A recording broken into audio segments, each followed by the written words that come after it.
Very good morning to all of you. कैसे हो आप सब? ठीक हो? चलो जी, बहुत बढ़िया। तो सबसे पहली बात हमारी आती है कि हमारा अपना टैक्स के अंदर टारगेट कितना है। तो टारगेट है हमारे पास कि आपने को 80 मार्क्स लेकर आने हैं, लेकिन अगर आप मेरे से ज्यादा नंबर ले आते हो तो भी मेरे को खुशी होगी, अगर आप 70 नंबर ले आते हो तो भी खुशी होगी। अब क्या कहते हैं, अगली बात कर लेते हैं जो कि हमारे पास था। होमवर्क कुछ दिया नहीं था आप लोगों को सीधा, और आज कुछ सुनना भी नहीं है आप लोगों से। कल मैंने कराया क्या था, मैं क्विकली एक बार समराइज कर दूं। कल मैंने आपको पूरा का पूरा सिलेबस बताया था और मार्क्स बताए थे, कौन सा चैप्टर कितने मार्क्स का आएगा। और मैंने ये बताया था आपको कि अपना इनकम टैक्स कितना इंपॉर्टेंट है आपकी जिंदगी के लिए। वो सारी बातें मैंने आपको बताई थी, जिसमें आप अपना प्रैक्टिस करने वाले हो, आर्टिकलशिप करने वाले हो, सी फाइनल के अंदर कितना इंपॉर्टेंट है, ये सारी बातें आपको बताई थी। फिर उसके बाद अपन आ जाते हैं सीधा, आज अपन शुरू करेंगे अपना पहला चैप्टर जो कि है बेसिक कॉन्सेप्ट्स। तो सारे बच्चे आ जाएंगे यहाँ पे। पेज नंबर है अपने पास 1। और सबसे पहले देखिए, बेसिक सी बातें लिखी हुई हैं कि टैक्स क्या होता है।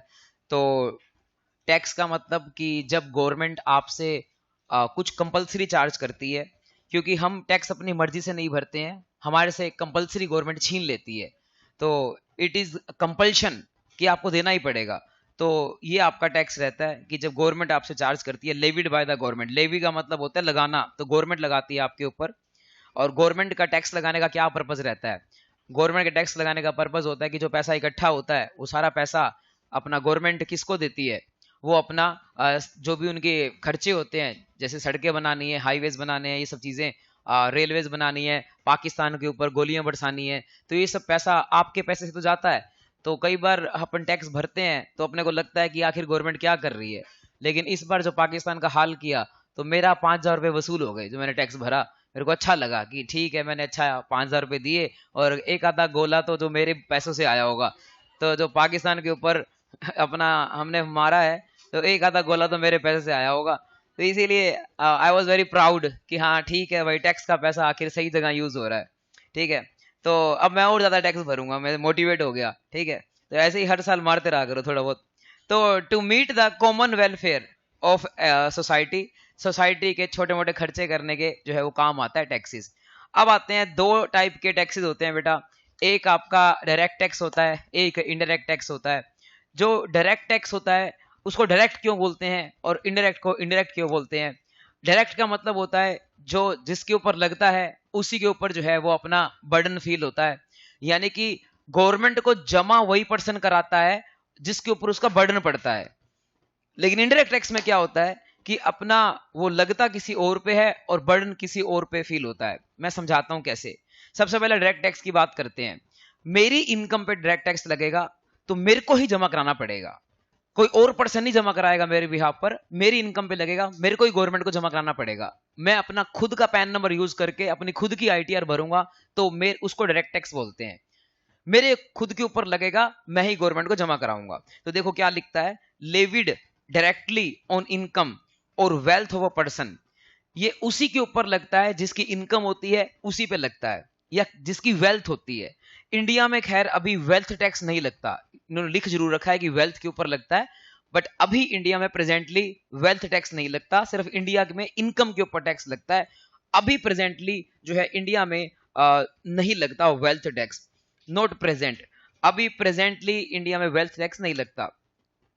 तो डायरेक्ट टैक्स का मतलब है जो किसी बंदे की इनकम पे लगता है और वही बंदा उसको जमा कराता है। तो देखो लिख रखा है, person who pays the tax to government can not recover from somebody else.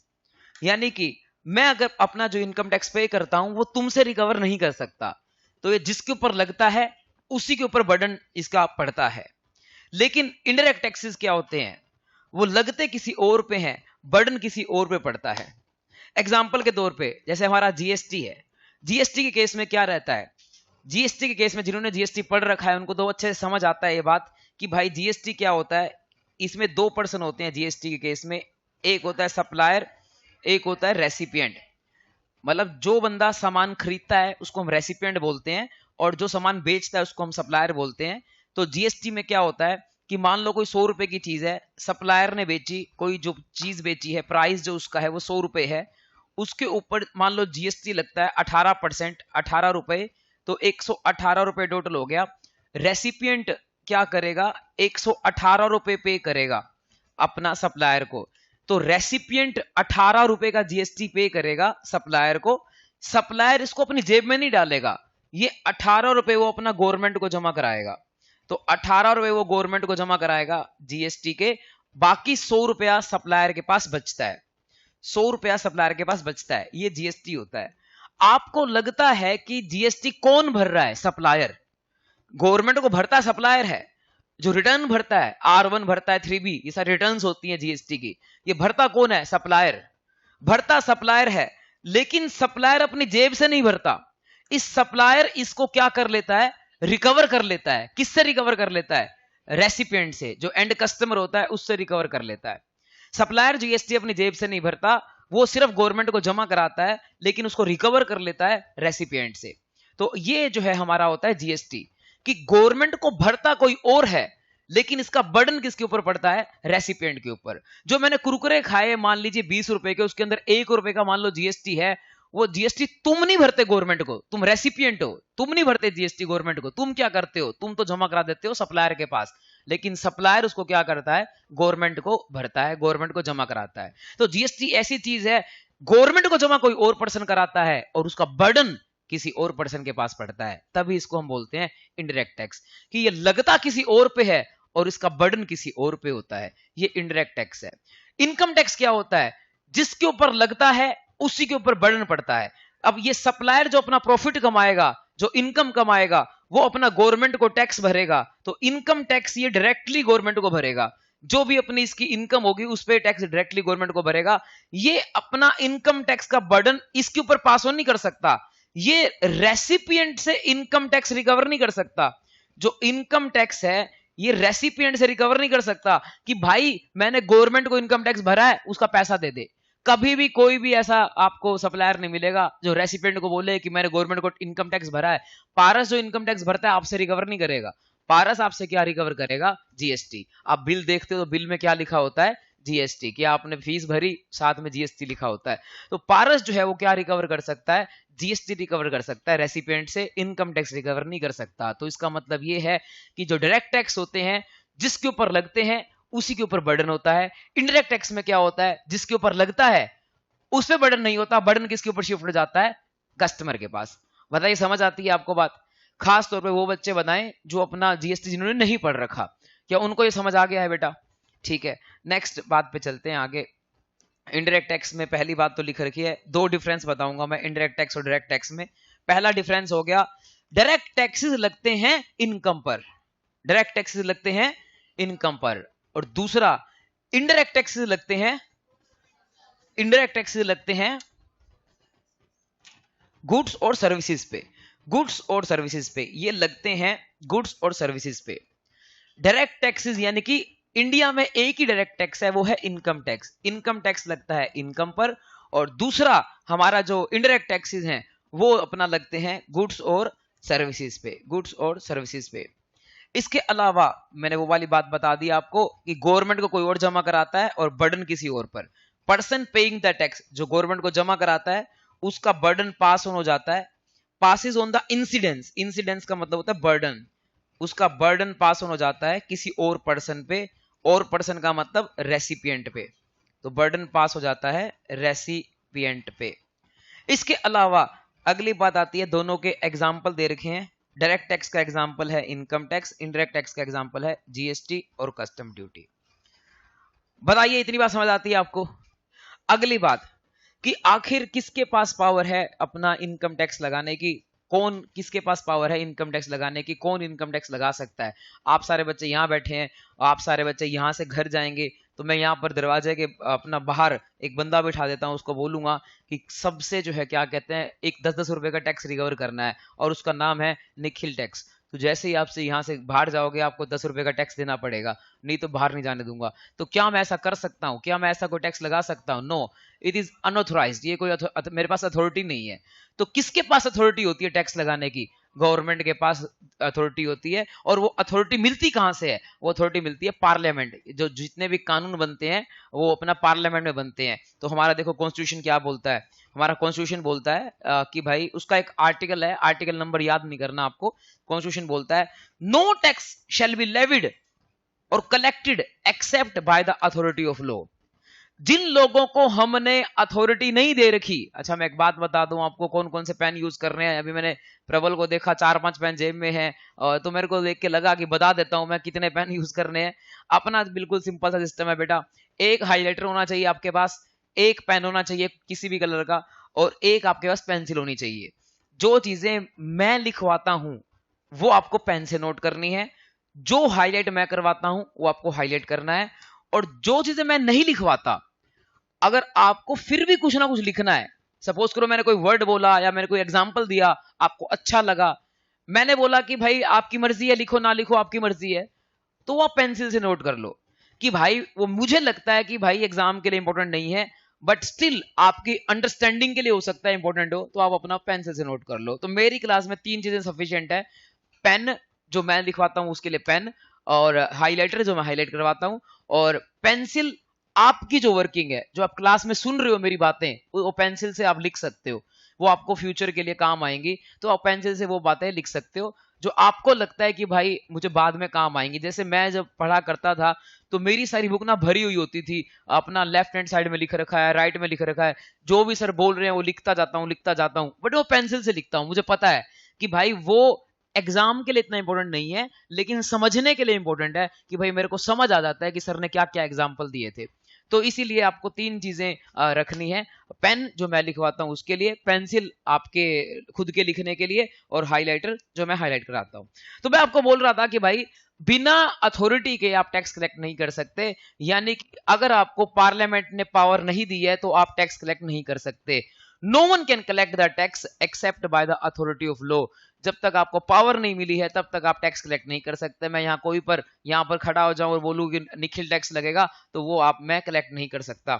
इसके अलावा लॉ बनाना जरूरी होता है। तो पावर कहां मिलती है? पावर मिलती है 3 लिस्ट है बेटा कॉन्स्टिट्यूशन के अंदर। ये फाउंडेशन में भी आपको इकोनॉमिक्स में पढ़ाया था। 3 लिस्ट होती हैं कॉन्स्टिट्यूशन में लिख रखी है। एक है यूनियन लिस्ट, एक स्टेट लिस्ट और एक कंकरेंट लिस्ट। यूनियन लिस्ट का मतलब होता है सेंट्रल गवर्नमेंट के पास पावर होती है इसका कानून बनाने की। ये सारे इसमें सेंट्रल गवर्नमेंट के मैटर आते हैं। स्टेट लिस्ट में स्टेट गवर्नमेंट के मैटर आते हैं, और कंकरेंट लिस्ट में ऐसे मैटर आते हैं जिनके ऊपर सीजी और एसजी दोनों कानून बना सकते हैं। तो यूनियन लिस्ट के अंदर ऐसे मुद्दे आते हैं जिनके ऊपर कानून सिर्फ कौन बना सकता है? Central government. और स्टेट लिस्ट में कानून कौन बना सकता है? State government. और कंकरेंट लिस्ट में कानून दोनों बना सकते हैं। अब बात आती है कि भाई जो यूनियन लिस्ट है, सेंट्रल गवर्नमेंट का जो कानून होता है वो कौन बनाता है? तो सेंट्रल गवर्नमेंट के कानून बनाने के लिए होता है पार्लियामेंट। पार्लियामेंट के अंदर 2 चीजें आती हैं, लोकसभा और राज्यसभा। तो सेंट्रल गवर्नमेंट के जो कानून है वो बनाता है पार्लियामेंट और लोकसभा राज्यसभा। स्टेट गवर्नमेंट के जो कानून है वो बनाता है स्टेट का लेजिस्लेचर, यानी कि विधानसभा जिसको हम बोलते हैं। और कंकरेंट या तो दोनों कानून बना सकते हैं, पार्लियामेंट भी बना सकता है और स्टेट लेजिस्लेचर भी बना सकता है। मैं आपको बता दूं इंडिया की सरकार कैसे काम करती है। अगेन ये टॉपिक एग्जाम के लिए रिलेवेंट नहीं है।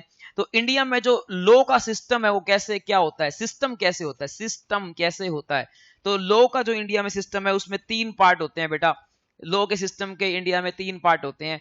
पहला पार्ट होता है इंडिया में कानून बनाने वाला, तो एक पार्ट होता है लॉ मेकर, कानून बनाता कौन है। दूसरा होता है भाई लॉ को इंप्लीमेंट करने वाला, तो लॉ को इंप्लीमेंट कौन करता है। और तीसरा होता है बेटा जुडिशियल, सजा सुनाने वाला, सजा कौन सुनाता है। ये चार्ट मैंने आपको जीएसटी में भी बनवा रखा है, ये चार्ट मैंने आपको अपना फाउंडेशन में भी बनवा रखा है, और यही मैं आपको दोबारा बता रहा हूं, रिवाइज हो जाएगा आपका। लॉ मेकर, कानून बनाता कौन है। इंडिया में जो है कानून बनाने का राइट, अगर आपको जो हमारी 2 तरह की लिस्ट है आपकी। एक तो लिस्ट हो गई कौन सी, क्या नाम था उसका, यूनियन लिस्ट पे जो मैटर हैं उनका कानून बनाता है पार्लियामेंट। जो सेंट्रल गवर्नमेंट के कानून होते हैं वो बनाता है पार्लियामेंट में 2 तरह के लोग होते हैं, एक होता है आपका लोकसभा और एक होता है आपका राज्यसभा। तो इन दोनों के अंदर आपको पास करवाना पड़ता है और फिर प्रेसिडेंट के साइन होते हैं, तब आपका कानून बनता है। और जो आपका स्टेट गवर्नमेंट के कानून होते हैं उनको स्टेट का जो विधानसभा होता है वो बनाता है। तो विधानसभा जो होती है स्टेट की वो बनाती है, और उसके बाद एक कंकरेंट लिस्ट होती है, उसमें दोनों ही बना सकते हैं। तो अपना वहां पर दोनों बना सकते हैं। पार्लियामेंट भी बना सकती है कानून, पार्लियामेंट भी बना सकती है, और प्लस के विधानसभा भी बना सकती है। ये तो सारे लोग हैं कानून बनाने वाले। इसके अलावा उसके बाद होता है कानून इंप्लीमेंट करने वाले। कानून इंप्लीमेंट कौन करता है? कानून इंप्लीमेंट कौन करता है बेटा? तो इंप्लीमेंट करने के लिए वही जो आपके सेंट्रल लेवल के कानून है तो सेंट्रल गवर्नमेंट करती है, जो स्टेट लेवल के कानून है उनको स्टेट गवर्नमेंट करती है। सेंट्रल गवर्नमेंट का जैसे हेड जो होता है, प्रधानमंत्री, किसी देश का प्रधानमंत्री होता है, वो अपना कानून इंप्लीमेंट करता है।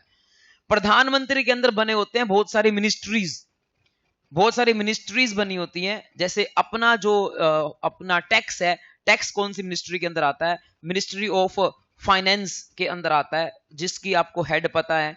एक इस देश की कौन होती है? फाइनेंस मिनिस्टर होती हैं इस देश की, जो हेड है फाइनेंस मिनिस्ट्री की। और उनके नीचे जो है दो डिपार्टमेंट आते हैं, एक आता है सीबीडीटी और एक आता है सीबीआईसी। सीबीडीटी का मतलब होता है अपना central board of direct taxes, और सीबीआईसी मतलब central board of indirect taxes and customs. तो जो अपना सीबीआईसी है ये जीएसटी को डील करता है और साथ में इंपोर्ट ड्यूटीज को डील करता है। इंपोर्ट ड्यूटीज ये सारा आपको पढ़ाया था मैंने फाउंडेशन में भी, इंपोर्ट ड्यूटीज के बारे में। और जीएसटी जो है वो अपना हम डिस्कस करेंगे, 50 नंबर का हमारा सब्जेक्ट है, वो बाद में डिस्कस करेंगे। सीबीडीटी जो है डील करता है इनकम टैक्स को। तो इनकम टैक्स में जो भी सर्कुलर्स नोटिफिकेशंस आती हैं वो सारी की सारी जो है वो सीबीडीटी करता है, सीबीडीटी बनाता है, यानी कि central board of direct taxes. ऐसा इसलिए है बेटा क्योंकि प्रधानमंत्री सारे काम नहीं कर सकता। मेरे देश में अगर कोई रोड टूटी होती है ना, जो गाली है वो पड़ती है प्रधानमंत्री को कि मोदी ने किया है। अभी लाइट चली जा रही, लाइट एसी नहीं चल रहा, मैं मोदी को गाली निकालूंगा, इसमें भी मोदी का कुछ ना कुछ झोल है। उसने एसी बंद करवा रखा है ये वाला, लाइट डिम है तो मोदी की गड़बड़ है, मोदी ने अपनी लाइट डिम कर रखी है। लाइट तेज करे वो क्यों नहीं करता? कोई स्ट्रीट लाइट नहीं चल रही होगी ना, मैं बोलूंगा मोदी की गलती है, ये भी मोदी कर रहा है। तो इंडिया में जो है सीधा प्रधानमंत्री को गाली निकालते हैं। वो ठीक भी है कहीं तक, क्यों? क्योंकि प्रधानमंत्री का ही काम है सारी चीजों को मैनेज करना, इन सबसे ऊपर है प्रधानमंत्री। तो उसका काम है कि वो सारी मिनिस्ट्री से पूछे, वो नितिन गडकरी से पूछे कि भाई रोड ठीक है कि नहीं है, वो अपना फाइनेंस मिनिस्टर यानी कि निर्मला जी से पूछे कि भाई टैक्स का सिस्टम सही काम कर रहा है नहीं कर रहा। तो वो प्रधानमंत्री का काम है इन सबसे काम निकलवाना। अगर वो इन सबसे काम एफिशिएंटली नहीं निकलवा पा रहा तो कहीं ना कहीं उसको गाली पड़नी चाहिए। लेकिन अब वो सारे काम खुद नहीं कर सकता, इसलिए उसने डिवीजन कर रखा है। जैसे फाइनेंस मिनिस्टर की डिवीजन जो है अपना दे रखी है निर्मला जी को। निर्मला जी भी सारे के घर थोड़ी ना जा सकती हैं टैक्स इकट्ठा करने, मेरे घर आएंगी हाँ जी टैक्स दे दो, आपके घर आएंगे टैक्स दे दो। निर्मला जी भी यही नहीं कर सकती, तो उन्होंने क्या बना रखे हैं? डिपार्टमेंट्स, दो डिपार्टमेंट है, एक सीबीडीटी और एक हो गया सीबीआईसी। अब सीबीडीटी भी जो है हर एक के घर में थोड़ी ना जाएगा टैक्स देने, तो इनके अंदर आते हैं फिर ऑफिसर्स। तो इनके अंदर आते हैं ऑफिसर्स कि भाई वो जाते हैं लोगों के घर घर या वो उनके रेड मारते हैं, ऑफिसर्स होते हैं। ऑफिसर्स के अंदर भी लेवल होता है, जैसे कि सबसे ऊपर का ऑफिसर होता है जिसको बोलते हैं चीफ कमिश्नर, ठीक है। उसके नीचे का जो ऑफिसर होता है उसको बोलते हैं सिंपल कमिश्नर बोलते हैं।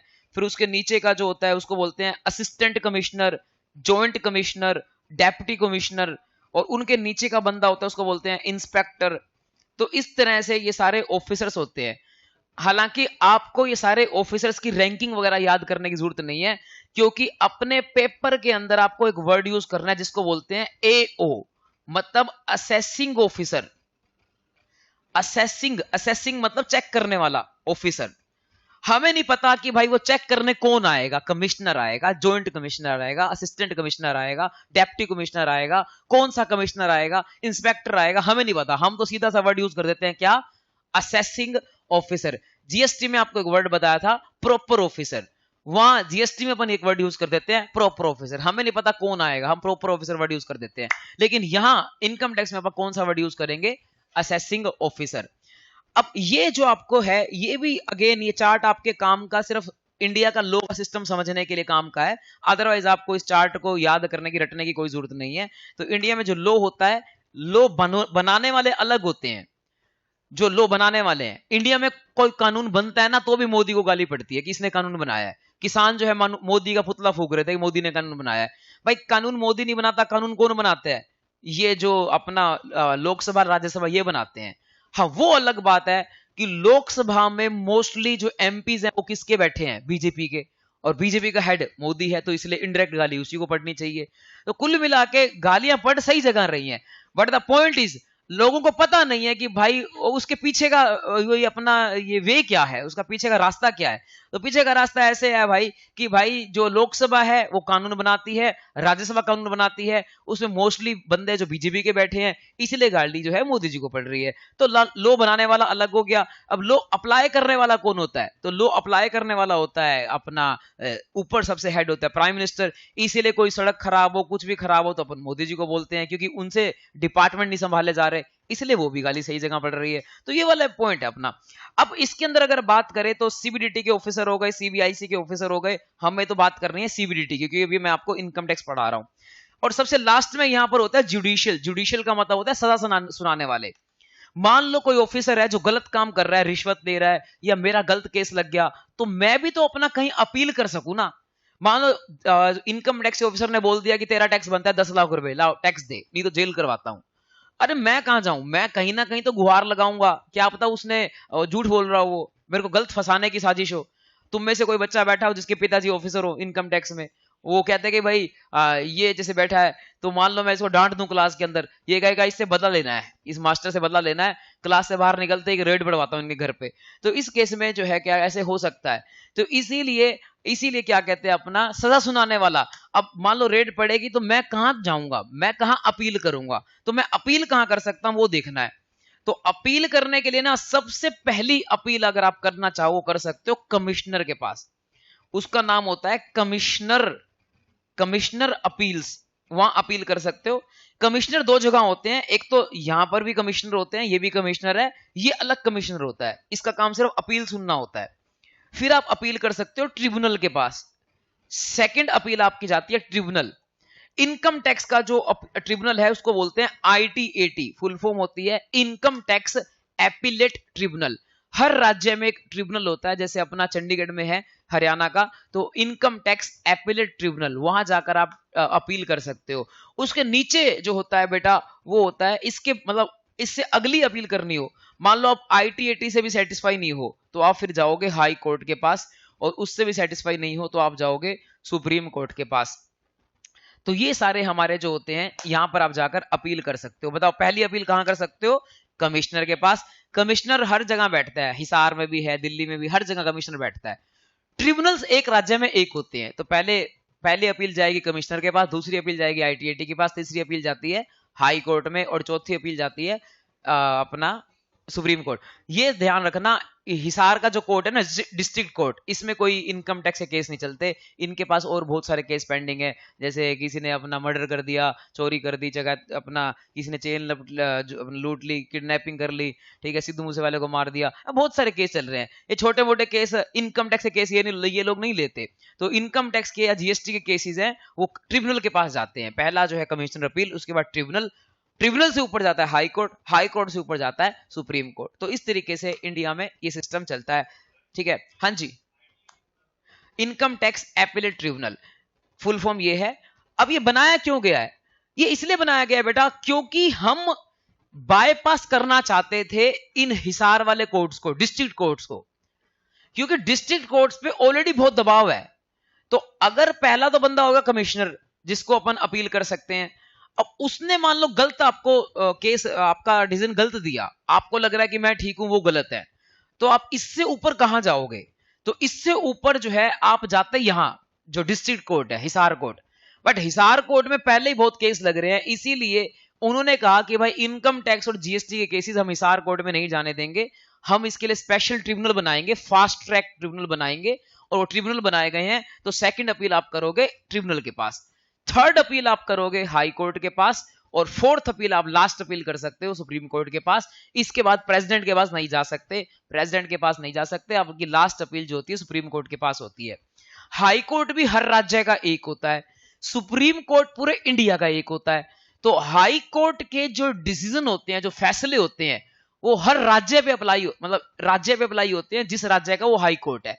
पंजाब और हरियाणा का एक हाई कोर्ट है, तो जो हाई कोर्ट का डिसीजन होगा वो पंजाब और हरियाणा पे अप्लाई होगा।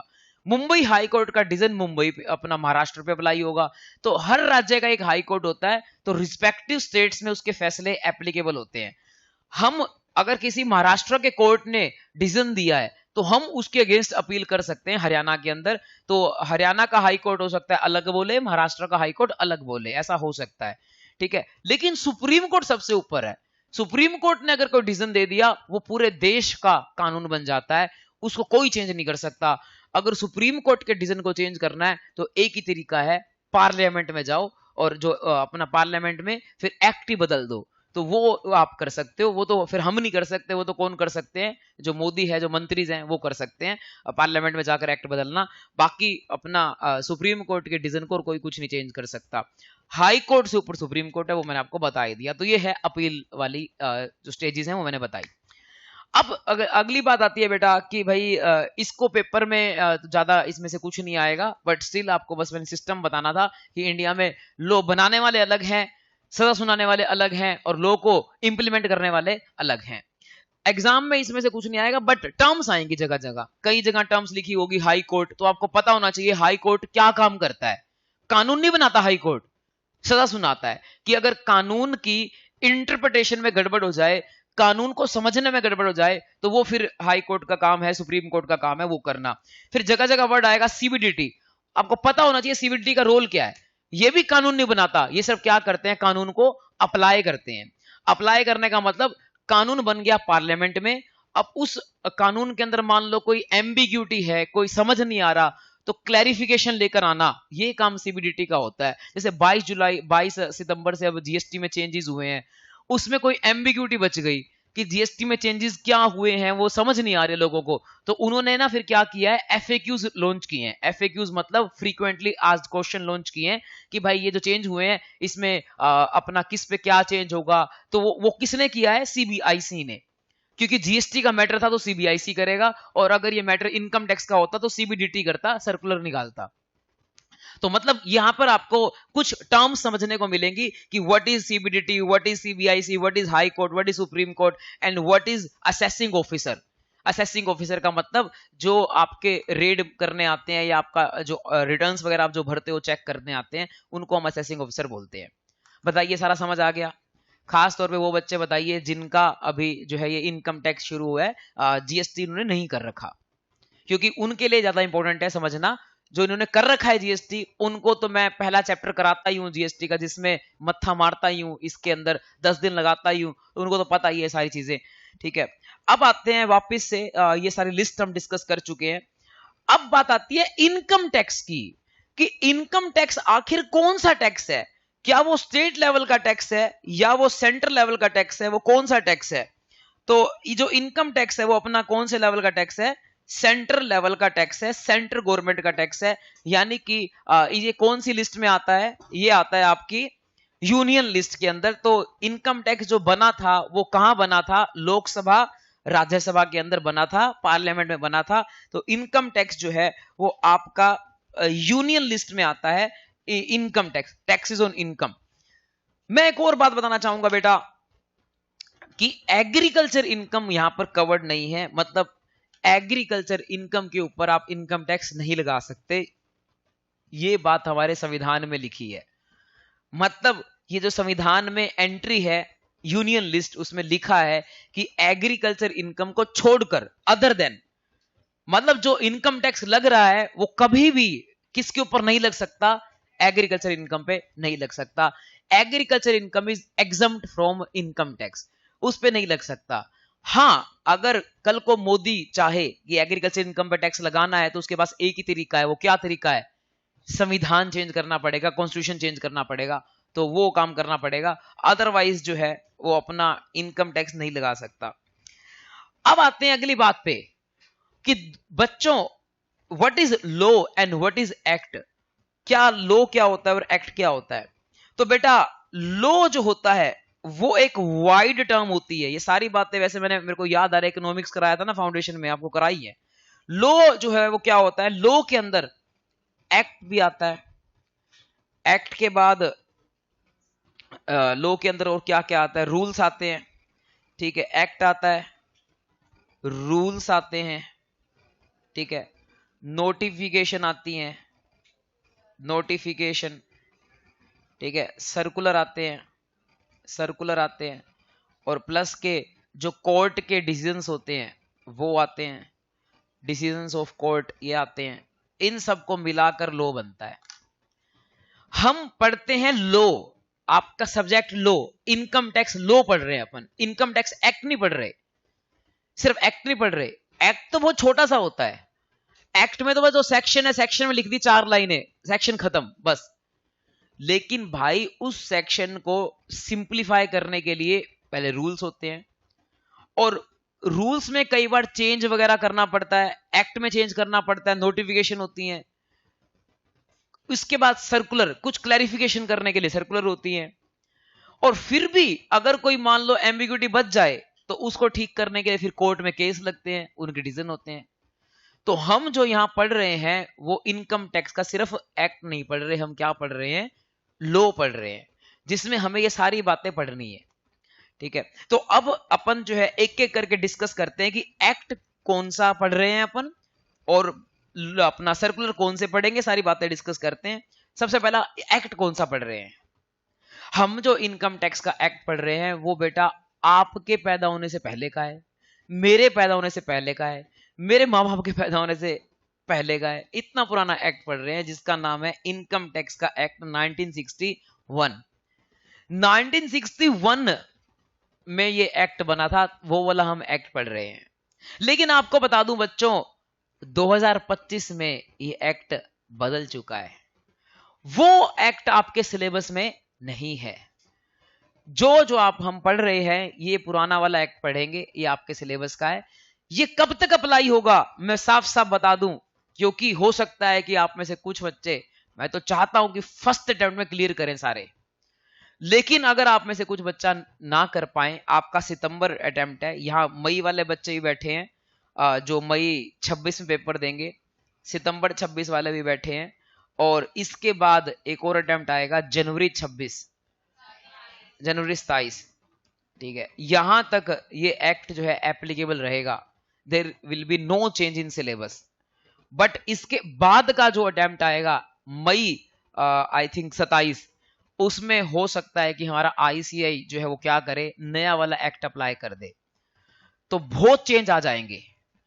तो इसीलिए आपका फर्ज बनता है कि इन 2 अटेम्प्ट्स में कैसे भी करके ग्रुप 1 निकाल लो, क्योंकि अगर आपने इन 2 अटेम्प्ट्स में ग्रुप 1 ना निकाला तो उसके बाद जो है क्या कहते हैं, इतना चेंज आएगा कि आपको फिर दोबारा पढ़ना पड़ेगा टेक्स्ट को। तो इवन मेरे को भी सारी बुक्स नई बनानी पड़ेंगी, मैं भी जैसे आपकी इन बुक्स से फारिग होऊंगा, नई बुक्स पे काम करूंगा जो मई 27 के लिए होंगी, उस पे वो बिल्कुल सब कुछ चेंज हो जाएगा। सेक्शन सारे चेंज कर दिए क्योंकि नया एक्ट है, 1961 को हटा दिया, 2025 ले आए। क्यों ले आए उसका रीजन यही है कि बहुत पुराना हो गया था, 50-60 साल पुराना एक्ट हो गया, इसलिए उसको जो है चेंज किया निर्मला जी ने। उन्होंने कहा है कि हमने सिंप्लीफाई किया है 2025 का एक्ट। वो तो जब पढ़ेंगे तब पता लगेगा कि सिंप्लीफाई किया है और मुश्किल किया है। लेकिन द पॉइंट इज कि आपको फिर नया एक्ट पढ़ना पड़ेगा अगर आप पेपर दोगे मई 27 में। तो इसीलिए आप बच्चों को ये ध्यान रखना है कि हमें जल्दी से जल्दी ग्रुप 1 क्लियर करना है। कोशिश तो करिए कि फर्स्ट अटेम्प्ट में क्लियर कर लीजिए, लेकिन still January 27 will be the last attempt जहां पर आपको क्लियर करना ही पड़ेगा। उसके बाद फिर सब्सटेंशियल चेंजेस आ जाएंगे हमारे इनकम टैक्स में, जो आप हैंडल नहीं कर पाओगे, आपको फिर नई क्लासेस लेनी पड़ेगी सारी की सारी इनकम टैक्स की। हाँ जी बेटा, हाँ फाइनल के अंदर तो ऑब्वियस ही बात है, आप 2.5-3 साल बाद फाइनल दोगे तो उसमें तो नया एक्ट ही आएगा, तो आपको ट्रांजिशन देखने को मिलेगा कि भाई कैसे ट्रांजिशन हुआ। जैसे मैंने जब अपना पढ़ा था उस टाइम मैंने कंपनीज एक्ट पुराना पढ़ा हुआ है 1956 वाला, और फाइनल में जो है कंपनीज एक्ट कौन सा आया था 2013 वाला। तो ट्रांजिशन मैंने देखा है, ज्यादा चेंजेस नहीं होते हैं, थोड़ी लैंग्वेज चेंज होती है, मोटा मोटी बातें सेम होती हैं, तो पढ़ना काफी आसान होता है नए एक्ट में जाना। तो ऐसा नहीं है कि सारे कॉन्सेप्ट चेंज जाएंगे, या जो मैं 5 हेड बताऊंगा वहां भी 5 हेड ही हैं, मोटा मोटी सब सेम है। टीडीएस के रूल वहां पर भी सेम है, यहां पर भी सेम है, बस वहां रेट वगैरह चेंज कर दिए थोड़े बहुत। तो मतलब चेंज होगा, 10-20% चेंज होगा, 20% कंसेप्ट का चेंज होगा, बट इतना ड्रास्टिक चेंज नहीं होगा कि आपका जो सीए इंटर में जो पढ़ा है वो ऑब्सोलीट हो जाएगा। अब इतने सारे सीए पास होके बैठे हैं, क्या वो दोबारा सीए थोड़ी ना शुरू कर देंगे, चलो दोबारा सीए करते हैं क्योंकि एक्ट चेंज हो गया। हम भी तो क्या करेंगे भाई, एक दो सेमिनार लगा लिए, इतने में हमारे को पता लग जाएगा कि हाँ ये चेंज हुआ है। तो गवर्नमेंट ट्रेन तो करेगी, सारे सीएस को भी गवर्नमेंट ट्रेन करेगी। तो जो नए जो अपना एक्ट होगा जो आएगा उसको सिंप्लीफाई करके गवर्नमेंट अपना हमारा जो आईसीआई है वो बुक्स निकालेगा सीएस के लिए भी। तो कहने का मतलब क्या है, धीरे धीरे हम भी ट्रेंड हो जाएंगे। तो ज्यादा आपको ऐसा नहीं सोचना कि ये तो हमारे साथ गलत हो गया, एक्ट चेंज हो गया, वो पार्ट है भाई, सीए की जर्नी का पार्ट है। डॉक्टर्स की, मैं तो कहता हूं हर प्रोफेशन में चेंजेस आते हैं। अगर आप बात करो डॉक्टर के पास क्या चेंज नहीं आते, डॉक्टर ने जब पढ़ाई की थी तब कोविड नाम की दवाई थी ही नहीं, बीमारी थी ही नहीं कोविड नाम की, कोविड आ गया तो डॉक्टर्स को क्या नहीं सीखना पड़ा कि ये नई बीमारी है, इसको कैसे ठीक करें। नए नए जो है प्रॉब्लम्स आ रही हैं, कैंसर इतना बढ़ चुका है, पहले कभी होता नहीं था, जब उन्होंने पढ़ा था तो कैंसर था ही नहीं, अब दिमाग का कैंसर, यहां का कैंसर, वहां का कैंसर, पता नहीं कहां कहां का कैंसर। तो वो क्या इलाज नहीं सीख रहे, तो वो क्या अपने आप को अपडेट नहीं कर रहे। तो आप क्यों डरते हो एज अ प्रोफेशनल अपडेट होने से? क्या आर्किटेक्ट अपने आप को अपडेट नहीं कर रहे? कर रहे हैं भाई। आप देखो पुराने जमाने में घर कैसे बनते थे और आज लेटेस्ट डिजाइन देखो कैसा हो रहा है, इंटीरियर आजकल कैसे हो रहे हैं, फॉल सीलिंग का जमाना आ गया, तो वो क्या अपने आप को अपडेट नहीं कर रहे? क्या इंजीनियर अपने आप को अपडेट नहीं कर रहे? पहले कभी ऐसा नहीं हुआ था कि भाई धरती में से पानी आ जाए, अब हिसार के अंदर धरती में से पानी आ रहा है, बताओ, नीचे इतनी गर्मी है तो पानी ऊपर आ चुका है, सारा बेसमेंट भरा हुआ था कई दिनों तक। तो क्या अब जो नए घर बनेंगे उनके बेसमेंट्स कैसे बनेंगे, कितना सीमेंट यूज होगा, कैसे बनाए जाएंगे ताकि वो अपना गिरे ना बिल्डिंग, तो ये सारा इंजीनियर्स को भी अपडेट करना पड़ेगा। तो आप जब देश बदल रहा है, एआई का जमाना आ रहा है, सब कुछ चेंज हो रहा है, तो हर प्रोफेशनल को चेंज होना पड़ेगा। सो आप ये मत समझिए कि भाई इनकम टैक्स हमने अब पुराना पढ़ रहे हैं फिर नया पढ़ना पड़ेगा। Change is part of life. जो चेंज नहीं करता वो ऑब्सोलीट हो जाता है। कोडेक कंपनी, कैमरे चेंज हो गए थे, उन्होंने चेंज नहीं किया, कंपनी बंद हो गई। नोकिया ने चेंज नहीं किया, कंपनी बंद हो गई। जो चेंज नहीं करता वो बंद हो जाता है। फ्यूजी फिल्म कैमरे आते थे फ्लैश वाले, वो चेंज नहीं किया उन्होंने, अब फ्लैश वाले कैमरे आते ही नहीं, कंपनी बंद हो गई। तो जो भी मोटरोला कंपनी, ये जो भी कंपनीज हैं जिन्होंने अपने आप को चेंज नहीं किया, बंद हो गई सारी। तो सीडी प्लेयर आते थे, सीडी, ठीक है, मोजर बियर की सीडी आती थी, उन्होंने चेंज नहीं किया। अब सीडी की जगह क्या यूज होती है, पेन ड्राइव वगैरह यूज होती है, तो उन्होंने चेंज नहीं किया अपने आप को, बंद हो गई, मोजर बियर कंपनी बंद है। तो भाई चेंज करना बहुत जरूरी है। सीए बनने के बाद भी आपको चेंज करना पड़ेगा। चेंज इज कांस्टेंट, चेंज तो होने वाला है। अभी इनकम टैक्स बदल रहा है, कल को कोई कंपनीज एक्ट बदलेगा, कल को कोई और एक्ट आएगा, एक्ट्स आते रहेंगे जाते रहेंगे, you have to update yourself, ठीक है। तो ये बात है बेटा। तो 3 अटेम्प्ट हैं अपने पास क्लियर करने के। मैं अभी आपको शॉर्ट टर्म गोल देता हूं, लॉन्ग टर्म गोल अलग चीजें हैं कि भाई अपने को चेंज करना, नया एक्ट सीखना है। शॉर्ट टर्म गोल ये है कि आपको अपना ये इंटर क्लियर करना है और उसके लिए आपको ये पुराना वाला एक्ट ही पढ़ना पड़ेगा। This act is applicable to whole of India. तो मैं आपको बता दूं क्या क्या होता है। एक तो एक्ट हो गया 1961 का। अब एक हो गए रूल्स। रूल्स आए थे 1962 में, वो रूल्स पढ़ने अपने को। सर्कुलर्स हो गए, वो पढ़ने अपने को। इसके अलावा नोटिफिकेशंस हो गई, वो पढ़नी है अपने को। और इसके अलावा जो कोर्ट के डिसीजन है वो पढ़ने हैं। अब ये सारे होते क्या क्या है वो मैं आपको बताऊंगा। सबसे पहले पढ़ रहा हूं 1960 एक्ट। ये अप्लाई होता है पूरे इंडिया को। पूरे इंडिया का मतलब जम्मू कश्मीर में भी कोई बंदा इनकम कमाता होगा ना, उसको भी हमारा इनकम टैक्स देना पड़ेगा। जो अंडमान निकोबार में इनकम कमाता होगा उसको भी हमारा इनकम टैक्स देना पड़ेगा। जो लक्षद्वीप में इनकम कमाता होगा उसको भी हमारा इनकम टैक्स देना पड़ेगा। तमिलनाडु भी जो इनकम कमाएगा उसको भी इनकम टैक्स देना पड़ेगा। और एक अगली बात बता दूं मैं आपको, मैं मान लो 5 जगह से इनकम कमाता हूं, जम्मू कश्मीर से भी कमाता हूं, यहां से गोवा से कमाता हूं, फलाना ढिंकाना हिसार से कमाता हूं, क्या मेरे को हर जगह की अलग अलग रिटर्न भरनी पड़ेगी? नहीं, ये सेंट्रल गवर्नमेंट का टैक्स है। पूरे इंडिया का एक ही नंबर होता है, पैन नंबर। इनकम टैक्स वालों के लिए एक ही नंबर होता है, पैन नंबर। जीएसटी की तरह नहीं है, जीएसटी हर स्टेट में अलग होता है। इनकम टैक्स पूरे इंडिया में एक ही होता है। तो पूरे इंडिया में एक ही नंबर है, आपकी सारी इंडिया की इनकम ऐड कर ली जाएगी और इकट्ठी आपकी आईटीआर जाएगी। रिलायंस कंपनी इंडिया में इतने बिजनेस करती है जिसकी 9 लाख करोड़ की सेल है, तो वो सारी की सारी सेल की एक ही रिटर्न जाएगी आईटीआर, सिंगल आईटीआर। तो मतलब ये नहीं कि आपको जितने ब्रांच है सबकी अलग अलग आईटीआर भरनी है, एक पैन नंबर के ऊपर एक आईटीआर जाएगी। This act is applicable to whole of India और रूल सेम रहेंगे। तुम पंजाब में रहो, चाहे गुजरात में रहो, चाहे भिवानी में रहो, चाहे हिसार में रहो, rules will be same for you income tax के। और तभी इसका फायदा है कि हिसार बैठा हुआ सीए पुणे के क्लाइंट्स को भी डील कर सकता है, मुंबई के क्लाइंट्स को भी डील कर सकता है, दिल्ली के क्लाइंट्स को भी डील कर सकता है, पंजाब के क्लाइंट को भी डील कर सकता है, त्रिपुरा के क्लाइंट्स को भी डील कर सकता है, असम के क्लाइंट को भी डील कर सकता है। तो पूरे इंडिया में ये एक्ट सेम है। मैं यहां बैठा बैठा ऑल ओवर इंडिया हर जगह की रिटर्न्स भर सकता हूं। इसके अलावा ये एप्लीकेबल कब हुआ था ये पेपर में नहीं आएगा, छोड़ो। सेक्शन कितने हैं ये भी पेपर में नहीं आएगा। अच्छा, अगली बात बताता हूं, सेक्शन, सबसेक्शन, क्लोज, सब क्लोज, इसमें क्या डिफरेंस होता है आइए समझते हैं। सबसे पहले मैं आपको पढ़ाऊंगा, मान लो सेक्शन नंबर हमारा कोई आता है, सेक्शन नंबर 6 है, मान लो कि भाई सेक्शन 6 बताता है कि आप रेजिडेंट हो या नॉन रेजिडेंट हो, यानी कि प्रियंका चोपड़ा इंडिया में रेजिडेंट मानी जाएगी या नॉन रेजिडेंट मानी जाएगी, ये बताता है। तो सेक्शन नंबर 6 बताता है ये वाली बात, ये सेक्शन है। आगे मैं लिखूंगा 1, 6 का 1 लिखूंगा, 6 का 2 लिखूंगा। इस 1 और 2 को क्या बोलते हैं? सब सेक्शन बोलते हैं। तो ये आपका सब सेक्शन होता है बेटा। इसके बाद 1 के बाद आगे मान लो ए आ गया, ये क्या हो जाता है? क्लोज हो जाता है। फिर इसके आगे दोबारा 1 आ गया, ये क्या हो जाता है? सब क्लोज हो जाता है। ये बात आपको सबने सिखाई होगी टीचर्स ने, ठीक है। तो इनकम टैक्स में भी वही है, सेक्शन, फिर आगे सब सेक्शन, फिर आगे क्लोज, फिर आगे सब क्लोज। एक चीज जो शायद आपको ना पता वो मैं बता दूं, सेक्शन 1 और सेक्शन 6(1) और सेक्शन 6(2) आपस में ना रिलेटेड है। ये भी रेजिडेंशियल स्टेटस की बात करता है, ये भी रेजिडेंशियल स्टेटस की बात करता है, तभी हम इसको बोलते हैं सब सेक्शन। इन दोनों को तभी हम बोलते हैं सब सेक्शन, क्योंकि दोनों सेम तरह की बातें करते हैं, ये सब सेक्शन बोलते हैं।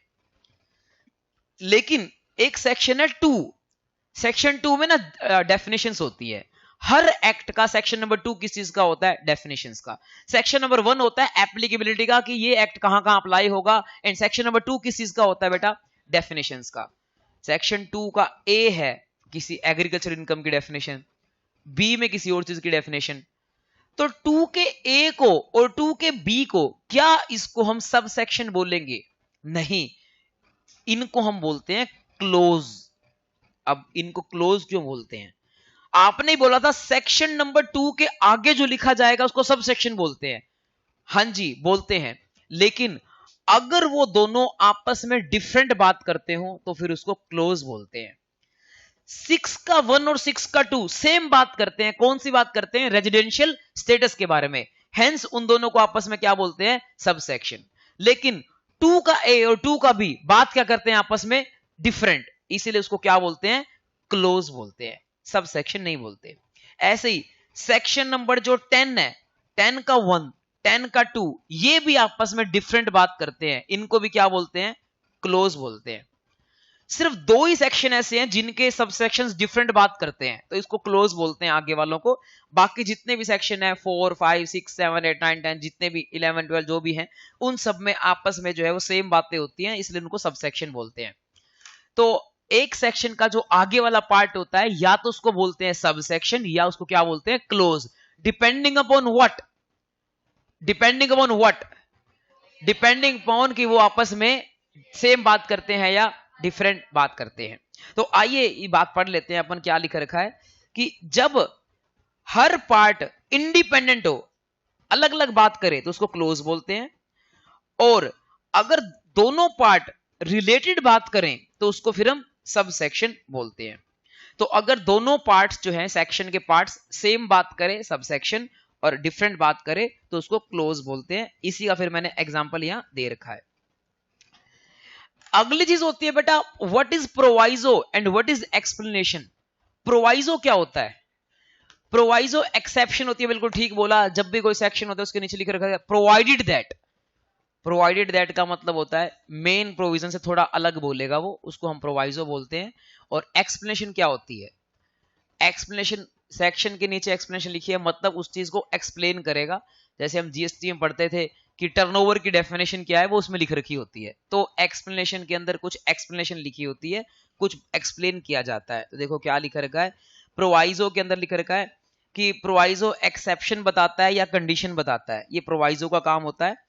प्रोवाइजो किसी भी चीज का हो सकता है, सेक्शन का, सब सेक्शन का, क्लोज का, किसी का भी हो सकता है। एक्सप्लेनेशन भी ऐसी होती है, ये ना क्लैरिफिकेशन देती है, थोड़ा क्लियर करती है। तो इन सब बातों को जो भी पढ़ रहे हैं ना अपन आज, इसका कोई बड़ा क्वेश्चन आने के चांस तो नहीं रहते हैं, एमसीक्यूज वगैरह में आ सकता है। सो जो अपन पढ़ रहे हैं वो भी इंपॉर्टेंट है, ऐसा मत समझना कि आज की क्लास इंपॉर्टेंट नहीं है। सिलेबस शुरू हो चुका है, क्लासेस इंपॉर्टेंट है, कोई ना कोई एमसीक्यू इसके ऊपर पूछ सकता है, ठीक है। इसके अलावा ऐसा भी नहीं है कि सिर्फ एमसीक्यू आ सकता है, कई बार 2 नंबर का शॉर्ट नोट भी आया हुआ है, प्रोवाइजो और एक्सप्लेनेशन का डिफरेंस लिखो। तो ये मत समझना कि इसमें से आ नहीं सकता, एवरीथिंग इज इंपॉर्टेंट। जो भी अपनी बुक में लिखा है हर चीज इंपॉर्टेंट है, हर चीज गीता के समान है कि जिसका एक एक वर्ड का जो है मीनिंग इंपॉर्टेंट होता है। नेक्स्ट अगली बात आती है बेटा फाइनेंस एक्ट। मैंने आपको अभी कौन सा एक्ट पढ़ाया, इनकम टैक्स एक्ट पढ़ाया नहीं, अभी सिर्फ उसके बारे में बताया। अब मैं अगली बात बताऊंगा finance act. Income tax act और फाइनेंस एक्ट में क्या डिफरेंस है। इनकम टैक्स एक्ट बना था 1961 में, और उस टाइम आप जानते हो लोगों की इनकम कितनी रहती होगी, 5,000 10,000 कमाते होंगे साल के, लाख रुपए कमाते होंगे, 50,000 कमाते होंगे, इससे ऊपर नहीं कमाते होंगे, कम इनकम होती होगी। क्या उस टाइम भी ऐसा होता होगा कि 0 से लेकर 2.5 लाख तक जीरो टैक्स? नहीं। आप पुराने स्लैब देखोगे ना, इवन जो मैंने 2012 में पेपर दिए थे तब होता था 0 से लेकर 1,80,000 तक कोई टैक्स नहीं, और 1,80 से बाद टैक्स लगना शुरू हो जाता था। अब बढ़ बढ़कर वो 1,80 के बाद कहां तक पहुंच चुका, 2.5 तक पहुंच चुका। और एक नई स्कीम में भी है, नई स्कीम भी है जहां तो 12 लाख तक टैक्स ही नहीं लगता, वो भी बताऊंगा मैं आपको। तो मतलब कहने का क्या है, मतलब कहने का ये है कि भाई ये हर साल चेंज आते कैसे हैं, कि पिछले साल तक तो ऐसा था कि भाई 2.5 लाख तक टैक्स नहीं था, अब 3 लाख तक टैक्स नहीं है, 4 लाख तक टैक्स नहीं है, ये चेंजेस कहां से आते हैं। तो हर साल गवर्नमेंट जो है बजट लेकर आती है, जो आपको बताया हुआ है कि बजट कब आता है, 1 फरवरी को हर साल बजट आता है। उस बजट में फाइनेंस एक्ट लाया जाता है, फाइनेंस एक्ट पास किया जाता है। अब फाइनेंस एक्ट की कहानी बताता हूं मैं आपको थोड़ा डायग्राम बनाकर। तो देखो क्या है कि हमारा ना बहुत पुराना इनकम टैक्स एक्ट है 1961। अब इसमें ना जो इनकम टैक्स एक्ट है इसमें चेंजेस करने होते हैं हर साल। तो हर साल गवर्नमेंट कैसे चेंज करती है आपको पता ही है, जब भी एक्ट में चेंज करना, और एक्ट में चेंज करने के लिए आपको कहां जाना पड़ेगा, एक्ट में चेंज करने के लिए आपको कहां जाना पड़ेगा, पार्लियामेंट में। जहां एक्ट बना है वहीं जाना पड़ेगा, जहां उसका जन्म हुआ है पार्लियामेंट में वहीं जाना पड़ेगा। तो एक्ट में चेंज करने के लिए जाना पड़ता है पार्लियामेंट। तो हर साल जो देश का फाइनेंस मिनिस्टर होता है वो चेंज लेकर आता है। तो हर साल देश का फाइनेंस मिनिस्टर 1 फरवरी को बजट वाले दिन क्या करता है, वो फाइनेंस बिल लेकर आता है। आपको पता है बिल और एक्ट में क्या डिफरेंस होता है, बिल और एक्ट में क्या डिफरेंस होता है। जब तक हाँ, पहले निर्मला जी क्या करती हैं, ड्राफ्ट करती हैं कि मुझे क्या क्या चेंजेस लाने हैं, उसको हम बिल बोलते हैं। फिर रॉ मटेरियल, फिर उस बिल को क्या किया जाता है, अपना लोकसभा और राज्यसभा के अंदर डिस्कस किया जाता है। लोकसभा वाले डिस्कस करते हैं कि क्या ये चेंजेस करने हैं नहीं करने, राज्यसभा वाले डिस्कस करते हैं, वो अपना ओके करते हैं, उसके बाद प्रेसिडेंट साइन करता है, तब वो क्या बन जाता है, एक्ट बन जाता है। तो 1 फरवरी को बजट वाले दिन फाइनेंस बिल जो होता है वो निर्मला जी बजट पढ़ती हैं, अपना इस फाइनेंस बिल को पढ़ती हैं बजट वाले दिन। और उसके बाद क्या होता है कि 1 महीने का टाइम होता है लगभग जिसको पास करवाने के लिए। तो निर्मला जी फिर उसके बाद लोकसभा में अपना पेश करती हैं, राज्यसभा में पेश करती हैं, उसके बाद सारे हाँ भरते हैं, फिर प्रेसिडेंट साइन करता है, और जनरली 10-15 दिन के अंदर ये क्या बन जाता है, एक्ट बन जाता है। तो ये पहले बिल होता है और फिर ये बन जाता है फाइनेंस एक्ट। और अब आपका जो मैंने कल आपको रट्टा मरवाया था, सिलेबस कौन से साल का है बताओ, कल बताया था 1/4/25 से 31/3/26। तो क्या आप जानते हो बच्चों आपके सिलेबस के लिए कौन सा फाइनेंस एक्ट लगेगा, आपके सिलेबस के लिए कौन सा फाइनेंस एक्ट लगेगा? क्या आप जानते हो? देखो, जो 1 अप्रैल को कौन सा फाइनेंस एक्ट अप्लाई होगा, वो अप्लाई होगा जो 1 फरवरी को आया होगा, यानी कि 1 फरवरी 25 को जो फाइनेंस एक्ट आया होगा वो वाला अप्लाई होगा आपके सिलेबस में। तो 1 फरवरी 25 को जो फाइनेंस एक्ट आया होगा उसको बोलते हैं अपन फाइनेंस एक्ट 2025। तो फाइनेंस एक्ट 2025 जो है वो आपके सिलेबस में एप्लीकेबल है। इसमें जो भी चेंजेस किए गए थे ये सारे चेंजेस जो है यहां इस साल के लिए अप्लाई होंगे। तो हमें एक तो पढ़ना है 1961 का इनकम टैक्स एक्ट, और फिर फाइनेंस एक्ट 2025 में जो चेंजेस किए गए हैं वो हमें पढ़ने हैं, साथ में दोनों को मिक्स करके पढ़ना है। हालांकि आपको ऐसा कुछ पता नहीं चलेगा कि इसमें से क्या बात इनकम टैक्स में एक्ट में है, क्या बात फाइनेंस एक्ट में है, क्योंकि हम तो मिक्सचर पढ़ेंगे, हम कोई अलग अलग सेक्शंस नहीं पढ़ेंगे। जीएसटी में अपन सेक्शन वाइज पढ़ते थे कि सेक्शन 7 है, ये 8 है, 9 है, 10 है। रिवाइज करवा दूं क्या? नहीं कराता अभी, ठीक है। तो सारे वो सेक्शन पढ़ते थे, 7 से लेकर 52-53 तक के सेक्शन पढ़े थे जीएसटी में। लेकिन इनकम टैक्स में जो है क्या कहते हैं, ऐसा नहीं है। इनकम टैक्स में सेक्शंस बिखरे हुए हैं अलग अलग जगह, और यहाँ सेक्शंस याद करना आपके लिए इंपॉर्टेंट नहीं है। क्यों इंपॉर्टेंट नहीं है सेक्शन याद करना? क्योंकि ये एक थ्योरेटिकल सब्जेक्ट नहीं है, सारा पेपर कैसे आना है, प्रैक्टिकल। तो इसीलिए सेक्शंस आपको कहीं नहीं लिखने हैं, आपको सम सोल्व करने हैं। तो यहां आपको सेक्शंस के रट्टे मारने की आवश्यकता नहीं है। तो रट्टे आपको सेक्शंस के कहां मारने हैं? जीएसटी में। तो ये अपना अप्लाई हो जाएगा हमारा जो 25-26 साल है उसके लिए फाइनेंस एक्ट 25। तो ठीक है, पहले फाइनेंस एक्ट में रीड करवा देता हूं। तो फाइनेंस एक्ट हर साल कौन लेकर आता है? फाइनेंस मिनिस्टर इंट्रोड्यूस करती है फाइनेंस बिल पार्लियामेंट के बजट सेशन के अंदर, और फिर वो दोनों हाउसेज में पास किया जाता है पार्लियामेंट के, और फिर प्रेसिडेंट के साइन होते हैं, फिर वो बन जाता है फाइनेंस एक्ट। तो हमें क्या करना पड़ता है? इनकम टैक्स 1961 के अंदर जो चेंजेस होते हैं वो फाइनेंस एक्ट लेकर आता है। फाइनेंस एक्ट के 4 पार्ट होते हैं बेटा। 4 पार्ट कौन कौन से होते हैं? इसके ऊपर आने को तो क्वेश्चन आ सकता है, बट कभी आया नहीं है, तो इसलिए बस एक बार रीड कर लेना, रट्टा तो क्या ही करोगे मार के। तो उसका पार्ट 1 होता है जिसके अंदर अपना क्या होता है, पिछले साल के टैक्स रेट्स होते हैं। Specifies the tax rates of current assessment year. Current assessment year का मतलब है असेसमेंट ईयर 25-26 का मतलब क्या है, मैं भी आपको समझाता हूं कि what is assessment year and what is previous year. तो हमें अब पढ़ना है about assessment year and previous year. Assessment year क्या होता है और प्रीवियस ईयर क्या होता है? बेटा, जिस साल हम इनकम कमाते हैं उसको हम बोलते हैं प्रीवियस ईयर। हालांकि नाम प्रीवियस का मतलब है पिछला, बट अपने इनकम टैक्स में प्रीवियस ईयर का मतलब है करंट ईयर।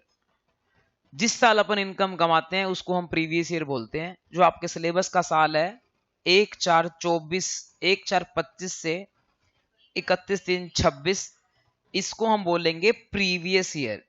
इसमें अपन इनकम कमाओगे, प्रीवियस ईयर 25-26 बोलेंगे इसको।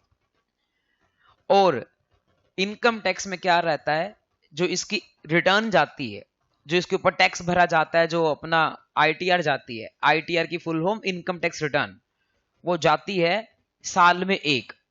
जीएसटी में आपको पढ़ाया था कि वो आईटीआर कैसे जाती है, जीएसटी रिटर्न कैसे जाती है? मंथली। अब जिन्होंने जीएसटी नहीं पढ़ा कोई बात नहीं, वो पढ़ेंगे अपन। बट जीएसटी में जो रिटर्न जाती है वो कैसे जाती है? मंथली या क्वार्टरली। बट हमारा जो इनकम टैक्स है उसमें एक साल की एक ही रिटर्न जाती है। पूरा साल आप कमाओ, एक ही रिटर्न जाती है। तो ये पूरा साल आप 25-26 में कमाओगे, और इस पूरे साल की आप रिटर्न भरते हो, उसकी लास्ट डेट होती है 31 जुलाई 2026। यहां आपको आईटीआर भरनी होती है, उसकी लास्ट डेट रहती है, last date of filing of ITR. लेकिन बेटा, जिन बंदों की ऑडिट होती है, इनकम टैक्स में भी ऑडिट होती है, और इनकम टैक्स में ऑडिट होने की लास्ट डेट होती है 30 सितंबर 2026। ये ऑडिट की लास्ट डेट होती है, income tax audit. Income tax में भी ऑडिट होती है बेटा। तो आपको इनकम टैक्स डबल मजे दे रहा है, ऑडिट के भी मजे दे रहा है, आईटीआर भरने के मजे दे रहा है, और भी इनकम टैक्स के अंदर कंसल्टेंसी के भी मजे होते हैं। तो मतलब इनकम टैक्स के अंदर भी डिविजन्स हैं। आप सिर्फ ऑडिट में भी स्पेशलाइजेशन कर सकते हो, आप सिर्फ रिटर्न फाइलिंग में कर सकते हो। इनकम टैक्स में टीडीएस होता है, लोग सिर्फ टीडीएस के अंदर भी स्पेशलाइजेशन कर लेते हैं क्योंकि उसका भी बहुत बड़ा काम है। तो मतलब आईटी इनकम टैक्स के भी बहुत सारे डिविजन्स हैं, किसमें आपको स्पेशलाइजेशन करनी है। ये मत समझना कि सिर्फ इनकम टैक्स जो है अपना छोटी सी चीज है, वहां पर भी अंदर जाकर स्पेशलाइजेशन होती है। तो आईटीआर भरने की डेट हो गई ये, ऑडिट करने की डेट हो गई ये, और इसके बाद ऑडिट के बाद जो है, ऑडिट के बाद जिन लोगों की ऑडिट होती है उनकी आईटीआर जाती है 31 अक्टूबर 26 को। ये जिनकी ऑडिट होती है उनकी आईटीआर जाती है 31 अक्टूबर को। आईटीआर ऑडिट वालों की लास्ट डेट ये होती है, और जो 31 जुलाई होती है लास्ट डेट, वो होती है बिना ऑडिट वालों की, जिनके ऊपर ऑडिट एप्लीकेबल नहीं है। अब आप बोलोगे किन के ऊपर एप्लीकेबल नहीं है ऑडिट? भाई सैलरी क्लास बंदा है, उसकी ऑडिट थोड़ी ना होगी। ऑडिट तो बिजनेस की होती है ना, और वो भी उस बिजनेस की होती है जिसकी टर्नओवर 10 करोड़ से ऊपर हो। वो सारी बातें मैं आपको पढ़ाऊंगा आगे चल के, बट अभी आप ये समझिए कि जिनकी ऑडिट होती है उनकी आईटीआर भरने की लास्ट डेट क्या होती है? 31/10। ऑडिट की लास्ट डेट क्या होती है?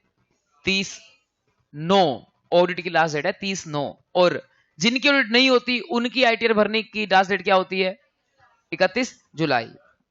हाँ जी, ऑडिट की एग्जैक्ट डेफिनेशन हमारे इनकम टैक्स के अंदर कुछ 40-45 पॉइंट्स होते हैं, हमें वो चेक करने होते हैं। हम उनको चेक करना हम ऑडिट बोलते हैं। बाकी आपको जो ऑडिट के सब्जेक्ट वाले टीचर हैं वो उनके हिसाब से बताएंगे कि नॉर्मल जो स्टैट्यूटरी ऑडिट होती है वो क्या होती है। हमारी इनकम टैक्स ऑडिट के अंदर सिंपल सी बात है, हमारी गवर्नमेंट कहती है कि आप सीए हो, आप ये 45 पॉइंट चेक करो। वो पॉइंट कौन कौन से हैं? ऐसे एग्जांपल देता हूं मैं। रिलेटेड पार्टी ट्रांजैक्शन कितनी है ये चेक करो, कि रिलेटेड पर्सन को कितना पैसा दे रखा है, कैसे दे रखा है, क्या उनको मार्केट प्राइस से ऊपर तो नहीं दे रखा, ये चेक करो। क्या टीडीएस इनके ऊपर लगता था, इन्होंने क्या टीडीएस काटा है नहीं काटा, वो चेक करो। क्या जीएसटी इन्होंने सही से भरा है नहीं भरा, वो चेक करो। क्या इन्होंने जो है अपना 10,000 से ऊपर पेमेंट कैश में तो नहीं करी, वो चेक करो। इस तरह की चीजें, वो 40 से 45 पॉइंट हैं जो मैं आपको पढ़ाता रहूंगा साथ साथ, तो आपको पता लगते रहेंगे कि ये चीजें हैं जो हमें चेक करनी है, उसको हम ऑडिट बोलते हैं यहाँ पे। ठीक है, सैलरी वाले में ऐसे कोई पॉइंट होते ही नहीं है, सैलरी में तो क्या ही चेक करेंगे। तो सैलरी वालों की रिटर्न जो है यहां जाती है 31 जुलाई को। बिजनेस वालों के दो हिस्से हो जाते हैं, जिनके छोटे बिजनेस हैं उनकी रिटर्न 31 जुलाई को जाती है। जैसे मेरा बिजनेस है, मतलब मैं प्रोफेशनल हूं और मेरी सेल 15-20 लाख के आसपास है, तो मेरी रिटर्न 31 जुलाई को जाती है। तो और इसके अलावा जिनकी अपना रिटर्न ऑडिट होती है उनकी रिटर्न जाती है 31 अक्टूबर को। 30/9 को ऑडिट करने की लास्ट डेट होती है, 31 अक्टूबर को रिटर्न जाती है। हाँ, अगर लेट रिटर्न भरोगे तो लेट फीस लगती है। इसके बाद एक डेट और होती है जिसको बोलते हैं आप 30/11। 30/11 को भी आईटीआर जाती है, उन लोगों की आईटीआर जाती है जिनके ऊपर ट्रांसफर प्राइसिंग लगता है। अब ये क्या भला होती है ये हम बाद में ही सीखेंगे, अपने वैसे सिलेबस में भी नहीं है, सीए फाइनल के अंदर आता है ट्रांसफर प्राइसिंग, बट ठीक है वो बाद में बता दूंगा मैं आपको। तो 30/11 को उनकी आईटीआर जाती है। उसके बाद 31/12 को क्या होता है, ये लास्ट डेट होती है कि भाई अगर आप लेट हो जाओ तो भी यहां तक ही भर सकते हो, इसके बाद तो भर ही नहीं सकते आप return. Last date to file ITR. अभी तो बोलोगे आपने कहा था कि 31 जुलाई थी, भाई वो भी लास्ट डेट थी, लेकिन 31/12 के बाद तो भर ही नहीं सकते, वो लास्ट से लास्ट डेट है, लास्ट से लास्ट। इसको हम बोलते हैं बिलेटेड रिटर्न। अब आप बोलोगे बिलेटेड क्या होता है? अब मेरा बर्थडे आता है 18 तारीख को, बच्चे भूल जाओगे तो 19 को आप विश कर देना, हैप्पी बर्थडे के आगे लगा देना belated birthday, belated happy birthday. अपन विश करते हैं, बिलेटेड बोलते हैं कि लेट हो गए, ठीक है भूल गए थे। ऐसे ही है, 31 जुलाई को रिटर्न भरनी थी, आपने भूल गए, इनकम टैक्स वाले कहते हैं कोई बात नहीं, जब बर्थडे भूल सकते हो तो आप रिटर्न भरना ही भूल सकते हो, बाद में भर दो। लेकिन एक कोई हिम्मत कोई होती है, कोई एक हद होती है। मान लो 18 तारीख को भूल गए आप, 19 को कर दो, 20 को कर दो, 21 को कर दो, 22 को कर दो। 18 नवंबर का बर्थडे तुम 18 फरवरी को विश करोगे तो फिर एक्सेप्टेबल थोड़ी ना होगा।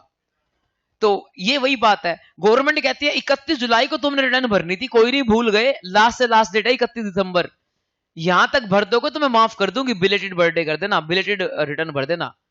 अगर इससे भी लेट भरना चाहोगे तो नहीं भरने देंगे आपको, फिर तो हम ही आपका रेड करेंगे, जो करेंगे वो करेंगे, बट आप लास्ट से लास्ट यहां तक भर सकते हो। हाँ, अगर टाइम पे भर देते तो लेट फीस नहीं लगती, अगर यहां भरोगे ना तो यहां लेट फीस लगती है, तो ये हो जाएगा विद लेट फीस। कितनी लेट फीस होती है? मात्र 500 या 1000 रुपए, बहुत थोड़ी सी, पर डे नहीं, बस इतनी ही है। इसीलिए क्या कहते हैं लोग, कोई टेंशन नहीं लेते, कोई नहीं, लेट भर देंगे, 1000 रुपए में क्या ही आता है। ठीक है, ठीक है, थोड़ा बहुत अपना गवर्नमेंट बढ़ा भी सकती है, 5000 10,000 हो गई है मेरे हिसाब से, जहां तक मेरे को याद आ रहा है, तो ज्यादा फिर भी नहीं है। 10,000 रुपए जो क्या है, किसी बंदे के लिए ज्यादा नहीं है, जो लाखों रुपए कमा रहा है, बिजी है, उसके लिए। वेले तो वैसे ही भर देते हैं 31 जुलाई से पहले, जो बिजी है वो नहीं भर पाता, और वो क्या कहते हैं अपना दे देगा यार 5,000 10,000 रुपए, क्या फर्क पड़ता है। हाँ, सबके लिए लास्ट से लास्ट है, ऑडिट हो ना हो, सबके लिए लास्ट से लास्ट 31 दिसंबर है, इसके बाद तो भर ही नहीं सकते आप। तो आप देखोगे कि मैंने डेट्स पता क्यों बताई, क्योंकि आप देखोगे ये सारा साल हमारा बिजी था कमाने में, ये जो येलो कलर का साल है ये तो बिजी था कमाने में, और इसके बाद जो साल आया ये ब्लू कलर का साल, ये बिजी है क्या करने में? रिटर्न भरने में। इसीलिए इस ईयर को बोलते हैं असेसमेंट ईयर, क्योंकि इस साल रिटर्न भरी जाती है, और रिटर्न जब भरोगे तो फिर गवर्नमेंट रिटर्न को चेक करती है। जैसे मैंने अपनी रिटर्न भर दी थी जुलाई के अंदर, अभी आ चुका है सितंबर, इतने महीने हो चुके, अगस्त सितंबर 2 महीने हो गए, अभी तक मेरी रिटर्न चेक नहीं हुई है, गवर्नमेंट ने चेक नहीं करी। मैंने रिफंड लेना है गवर्नमेंट से 1-1.5 लाख रुपए का, अभी तक दे नहीं रही है गवर्नमेंट मेरा रिफंड, तो गवर्नमेंट ने अभी तक रिटर्न चेक नहीं करी है मेरी, तो चेक करने में टाइम लगाती है गवर्नमेंट।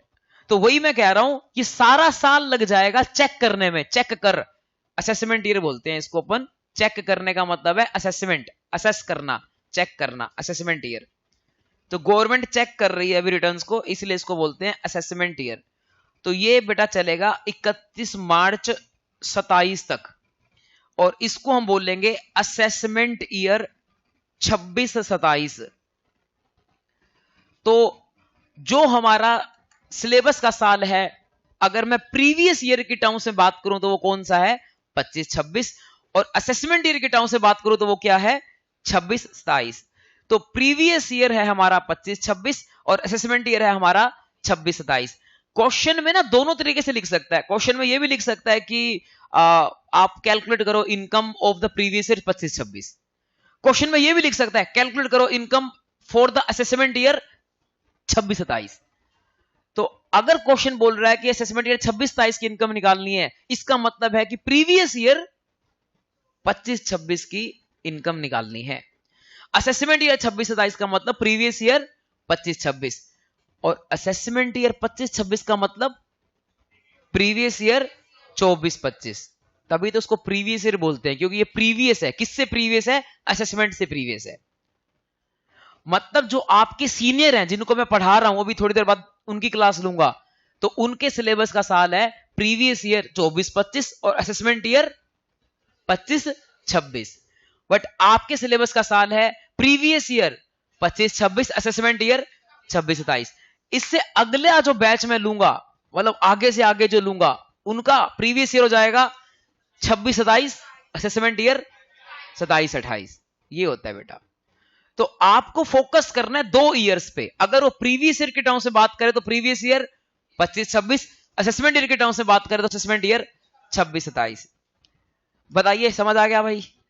कोई डाउट तो पूछ सकते हो आप। अब आते हैं बेटा, यहां हम बता रहे थे आपको, तो असेसमेंट ईयर की मैंने आपको बताई। अब कहता है पार्ट ए में क्या होगा? असेसमेंट ईयर 25-26 के रेट होंगे। और असेसमेंट ईयर 25-26 क्या आपके सिलेबस में है? क्या नहीं है? आपके सिलेबस में कौन सा असेसमेंट ईयर है? 26-27। तो यानी कि ये जो लास्ट ईयर था ना, लास्ट ईयर के रेट्स यहां पर देगा पहले पार्ट में। दूसरे पार्ट में देगा करंट ईयर के रेट्स, देखो लिख रखा है। तो यहां दूसरे पार्ट में रेट देगा फाइनेंशियल ईयर 25-26। फाइनेंशियल ईयर 25-26 अपने सिलेबस का है। फाइनेंशियल ईयर 25-26 का मतलब हो गया प्रीवियस ईयर 25-26, यानी कि अपने सिलेबस का है। इसके रेट भी देगा सेकंड पार्ट में। साथ में टीडीएस के नियम भी देगा, कितने रेट से टीडीएस कटना है वो भी बताएगा। और फिर अगले जो पार्ट में वो क्या बताएगा, अगले पार्ट में बताएगा एडवांस टैक्स वगैरह निकालने के नियम बताएगा, और यहां पर भी टीडीएस के नियम बताएगा, सैलरी का कितना टीडीएस कटना है वो बताएगा। ऊपर तो सेकंड पार्ट में बताएगा बाकी चीजों पे टीडीएस कितना कटना है, यहां बताएगा सैलरी पे कितना टीडीएस कटना है, वो सारी बातें बताएगा। एडवांस टैक्स कितना भरना है वो बताएगा। टीडीएस क्या होता है अच्छे से समझाऊंगा बेटा, हमारा पूरा 10 लेक्चर लगते हैं टीडीएस के ऊपर, और वही चैप्टर चल रहा है आपके सीनियर्स के बैच में। ज्यादा एक्साइटमेंट है तो वहां भी बैठ जाना, 1.5 घंटा समझ लेना टीडीएस क्या होता है। इसके बाद एडवांस टैक्स भी मैं वहीं पढ़ाऊंगा टीडीएस के साथ, तो वहां अपन डिस्कस कर लेंगे। एक इन्होंने एक लाइन लिखी है कि option to shift out of default scheme, ये क्या चीज है ये अपन कल की क्लास में जानेंगे, आज इसको नहीं डिस्कस करते। और लास्ट पार्ट में आता है बेटा नेट एग्रीकल्चर इनकम कैसे निकालते हैं। आप बोलोगे कि एग्रीकल्चर इनकम पे टैक्स तो लगता नहीं, फिर उसको निकालते क्यों है, कैलकुलेट क्यों करते हैं। वो यूज होती है एग्रीकल्चर इनकम किसी चीज के अंदर, वो भी मैं आपको इसी चैप्टर में सिखाऊंगा, बट आज नहीं। तो इसके 4 पार्ट हैं जिसपे अलग अलग तरह से हम चीजें देते हैं। बस इतना यहां पढ़ लो सफिशिएंट है, इसमें कोई रटने की आवश्यकता नहीं है, कभी पेपर में नहीं आया है। इसके बाद जैसे मैंने आपको बताया एक्ट को सिंप्लीफाई करने के लिए रूल्स होते हैं। जैसे कि एक्ट में ये बातें नहीं लिखी होती कि आपको रिटर्न कौन सी भरनी है या रिटर्न का फॉर्म कैसा होगा, ये बातें नहीं लिखी जाती, वो बातें लिखी जाती हैं रूल में। रूल्स का मतलब होता है एक्ट को सिंप्लीफाई करना। सारी बातें एक्ट में लिख दी जाएंगी तो एक्ट बहुत लेंथी हो जाएगा, और उसको फिर अमेंड करना पार्लियामेंट में, हर छोटी बात के लिए पार्लियामेंट में जाना पड़ेगा। एक्ट को चेंज करने के लिए पार्लियामेंट में जाना पड़ता है, रूल्स को चेंज करने के लिए पार्लियामेंट में नहीं जाना। रूल्स को चेंज करने के लिए नोटिफिकेशन लाओ और रूल चेंज कर सकते हो। और नोटिफिकेशन कौन ला सकती है, सीबीडीटी, अभी आपको बताया था सीबीडीटी, वो नोटिफिकेशन ला सकती है। नोटिफिकेशन लाना बहुत ही आसान है, उनको कुछ नहीं करना, उनकी एक वेबसाइट है, सीबीडीटी की वेबसाइट है, बस वहां पर डाल देते हैं कि ये नोटिफिकेशन है। मैं आपको एक नोटिफिकेशन दिखाता हूं, तो सीबीडीटी की वेबसाइट पे जाओ, यहां जाएंगे आप और यहां आपको नोटिफिकेशन मिल जाएगी। तो ये सीबीडीटी की वेबसाइट है, यहां पे लिख रखा होगा इनकम टैक्स डिपार्टमेंट की वेबसाइट है ये। सीबीडीटी की वेबसाइट खोली थी, इनकम टैक्स डिपार्टमेंट की वेबसाइट कहां से ओपन हो गई। तो सीबीडीटी की जो है वेबसाइट मिलेगी आपको, सीबीडीटी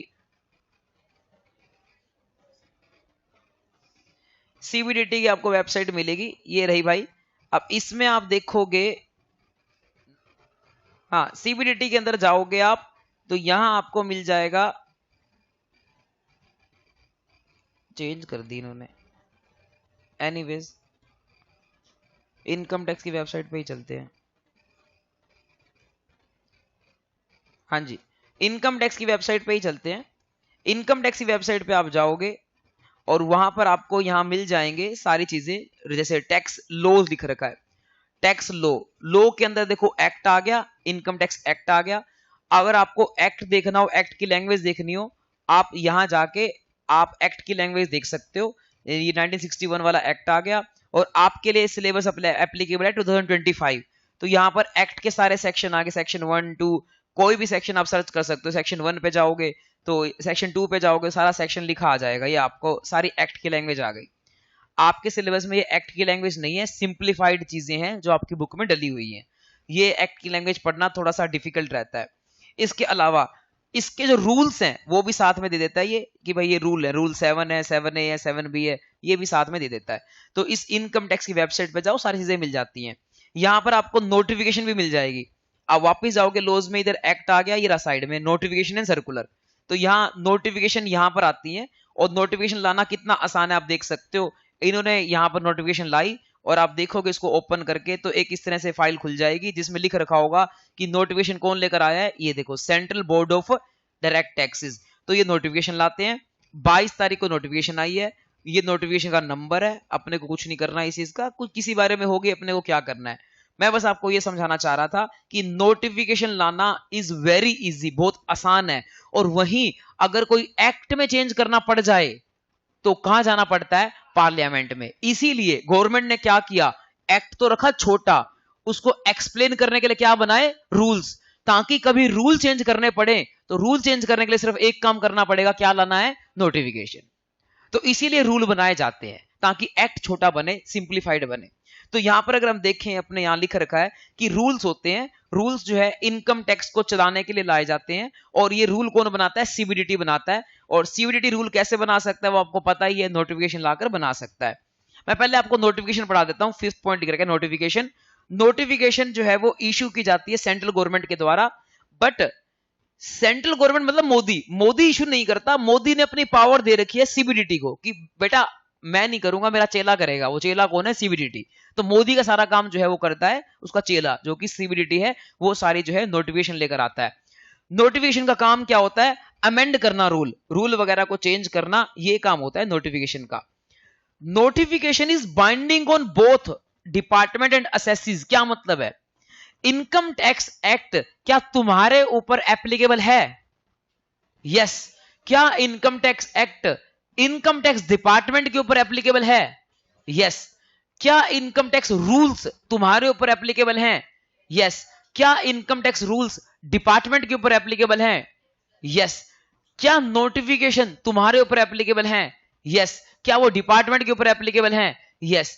मतलब रूल चेंज होंगे तो सबके लिए होंगे, मेरे लिए भी होंगे और इनकम टैक्स डिपार्टमेंट वालों के लिए भी होंगे, सबके लिए होंगे, ऑफिसर्स के लिए भी चेंज होंगे।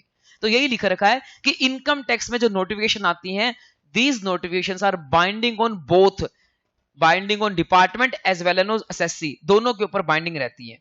लेकिन अगली बात देखो क्या लिख रखी है, सर्कुलर। सर्कुलर भी इशू करता है सीबीडीटी। अब सर्कुलर और नोटिफिकेशन में क्या फर्क होता है? देखो ये है अपना नोटिफिकेशन, मैंने आपको दिखाई, और अभी मैं आपको बताता हूं सर्कुलर क्या होता है।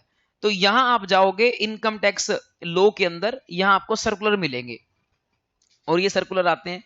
सर्कुलर में देखो पहली सर्कुलर आ गया ये कि ऑडिट की ड्यू डेट इन्होंने बढ़ा दी। ये सर्कुलर है बेटा, सर्कुलर का नंबर दे रखा है, कब आया? 22-25 तारीख को आया, लिख रखा है।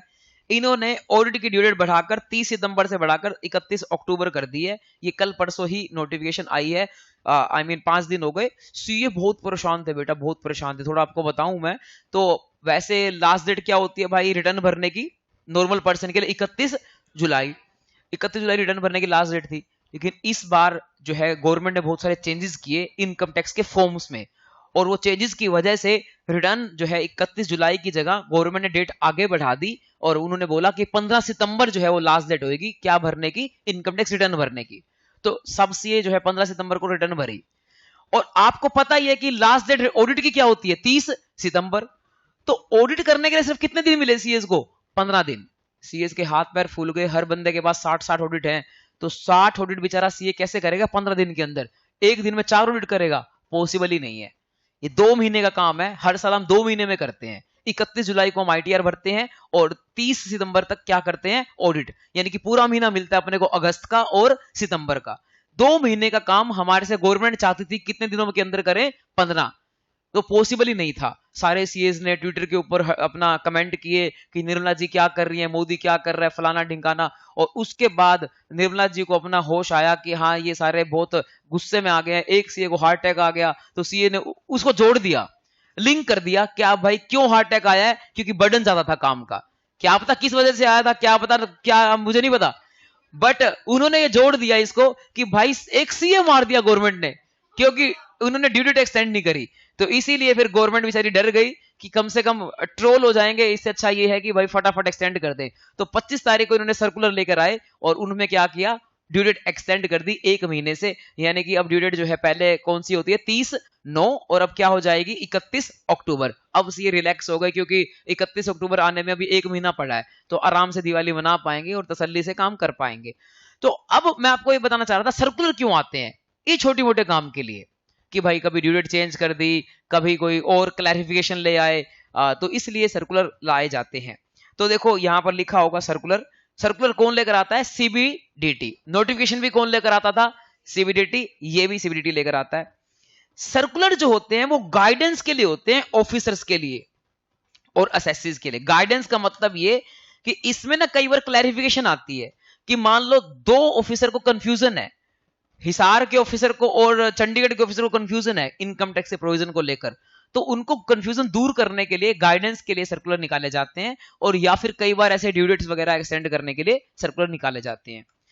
Department is bound by circular.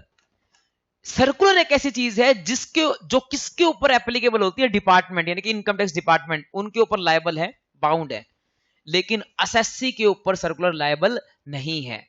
हमारा मन करे तो इसको फॉलो करो, नहीं तो आप कोर्ट में इसको केस में भी ला सकते हो।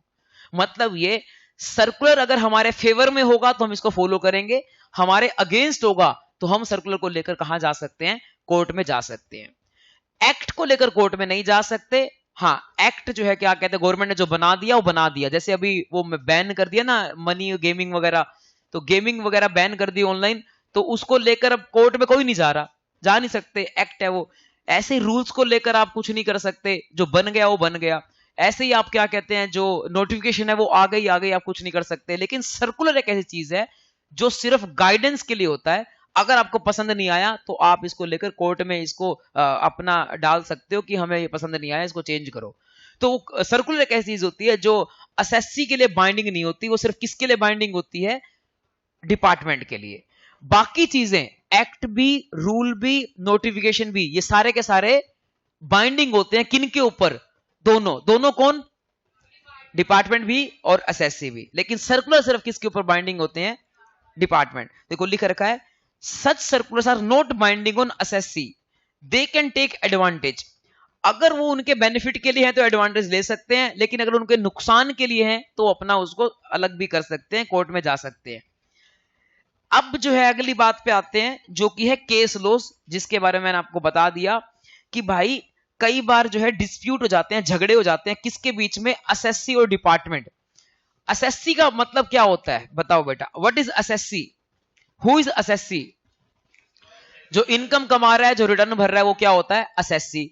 डिपार्टमेंट कौन होता है, जो इनकम टैक्स डिपार्टमेंट है, जो सीबीडीटी है वो डिपार्टमेंट है। तो उनके बीच में लड़ाई हो सकती है, किस बात की लड़ाई, मैं कह रहा हूं मैं ठीक हूं, वो कह रहे हैं वो ठीक है।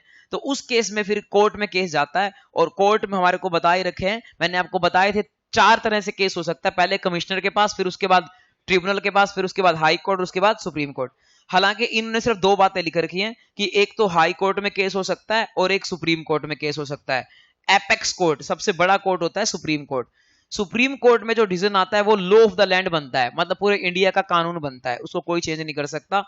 और जो हाई कोर्ट में जो अपना डिसीजन आता है वो रिस्पेक्टिव स्टेट्स में अप्लाई होता है।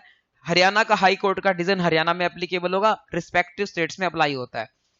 ऑल्दो हम क्या कर सकते हैं, उसकी रेफरेंस ले सकते हैं जिससे आपका केस स्ट्रॉन्ग बन जाता है। मैं एग्जांपल देता हूं, हमारे सीए इंटर के सिलेबस में केस लॉज है ही नहीं, लिख ही रखा है, सीए फाइनल में आते हैं, बस एक केस लॉ आपके सिलेबस में है, वो है मंजुला जे शाह का केस लॉ है, जो आपको एक चैप्टर आएगा कैप्लिगन, उसमें सिखाऊंगा। वो ना बॉम्बे हाई कोर्ट का केस लॉ है, मतलब महाराष्ट्र का केस लॉ है हाई कोर्ट का। तो ऐसे तो कहां अप्लाई होना चाहिए, सिर्फ कहां पर, महाराष्ट्र। लेकिन क्या हम उसकी हेल्प लेकर पूरे इंडिया में उसकी हेल्प ले सकते हैं, यस।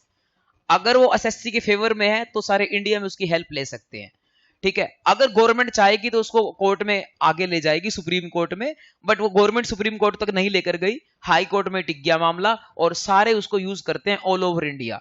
तो अगर हम उसकी हेल्प लेना चाहें ले सकते हैं, बट वैसे कंपलसरी बोले तो सिर्फ कहां एप्लीकेबल होगा, जिस स्टेट का है उसी स्टेट में एप्लीकेबल होगा। बताओ ये बात समझ आई आपको। अब आती है बेटा अगली बात कि भाई आखिर कहां लिखा है कि इनकम टैक्स लगता है। मैंने आपको बोला कॉन्स्टिट्यूशन के अंदर लिखा है, कॉन्स्टिट्यूशन के अंदर भी कौन सी लिस्ट में लिखा है, यूनियन लिस्ट में लिखा है। यूनियन लिस्ट में लिख रखा था कि भाई सेंट्रल गवर्नमेंट कानून बनाएगी, उन्होंने बना दिया इनकम टैक्स एक्ट। अब इनकम टैक्स एक्ट में बहुत सारे सेक्शन है, 1 से लेकर 200-300 के सेक्शन है।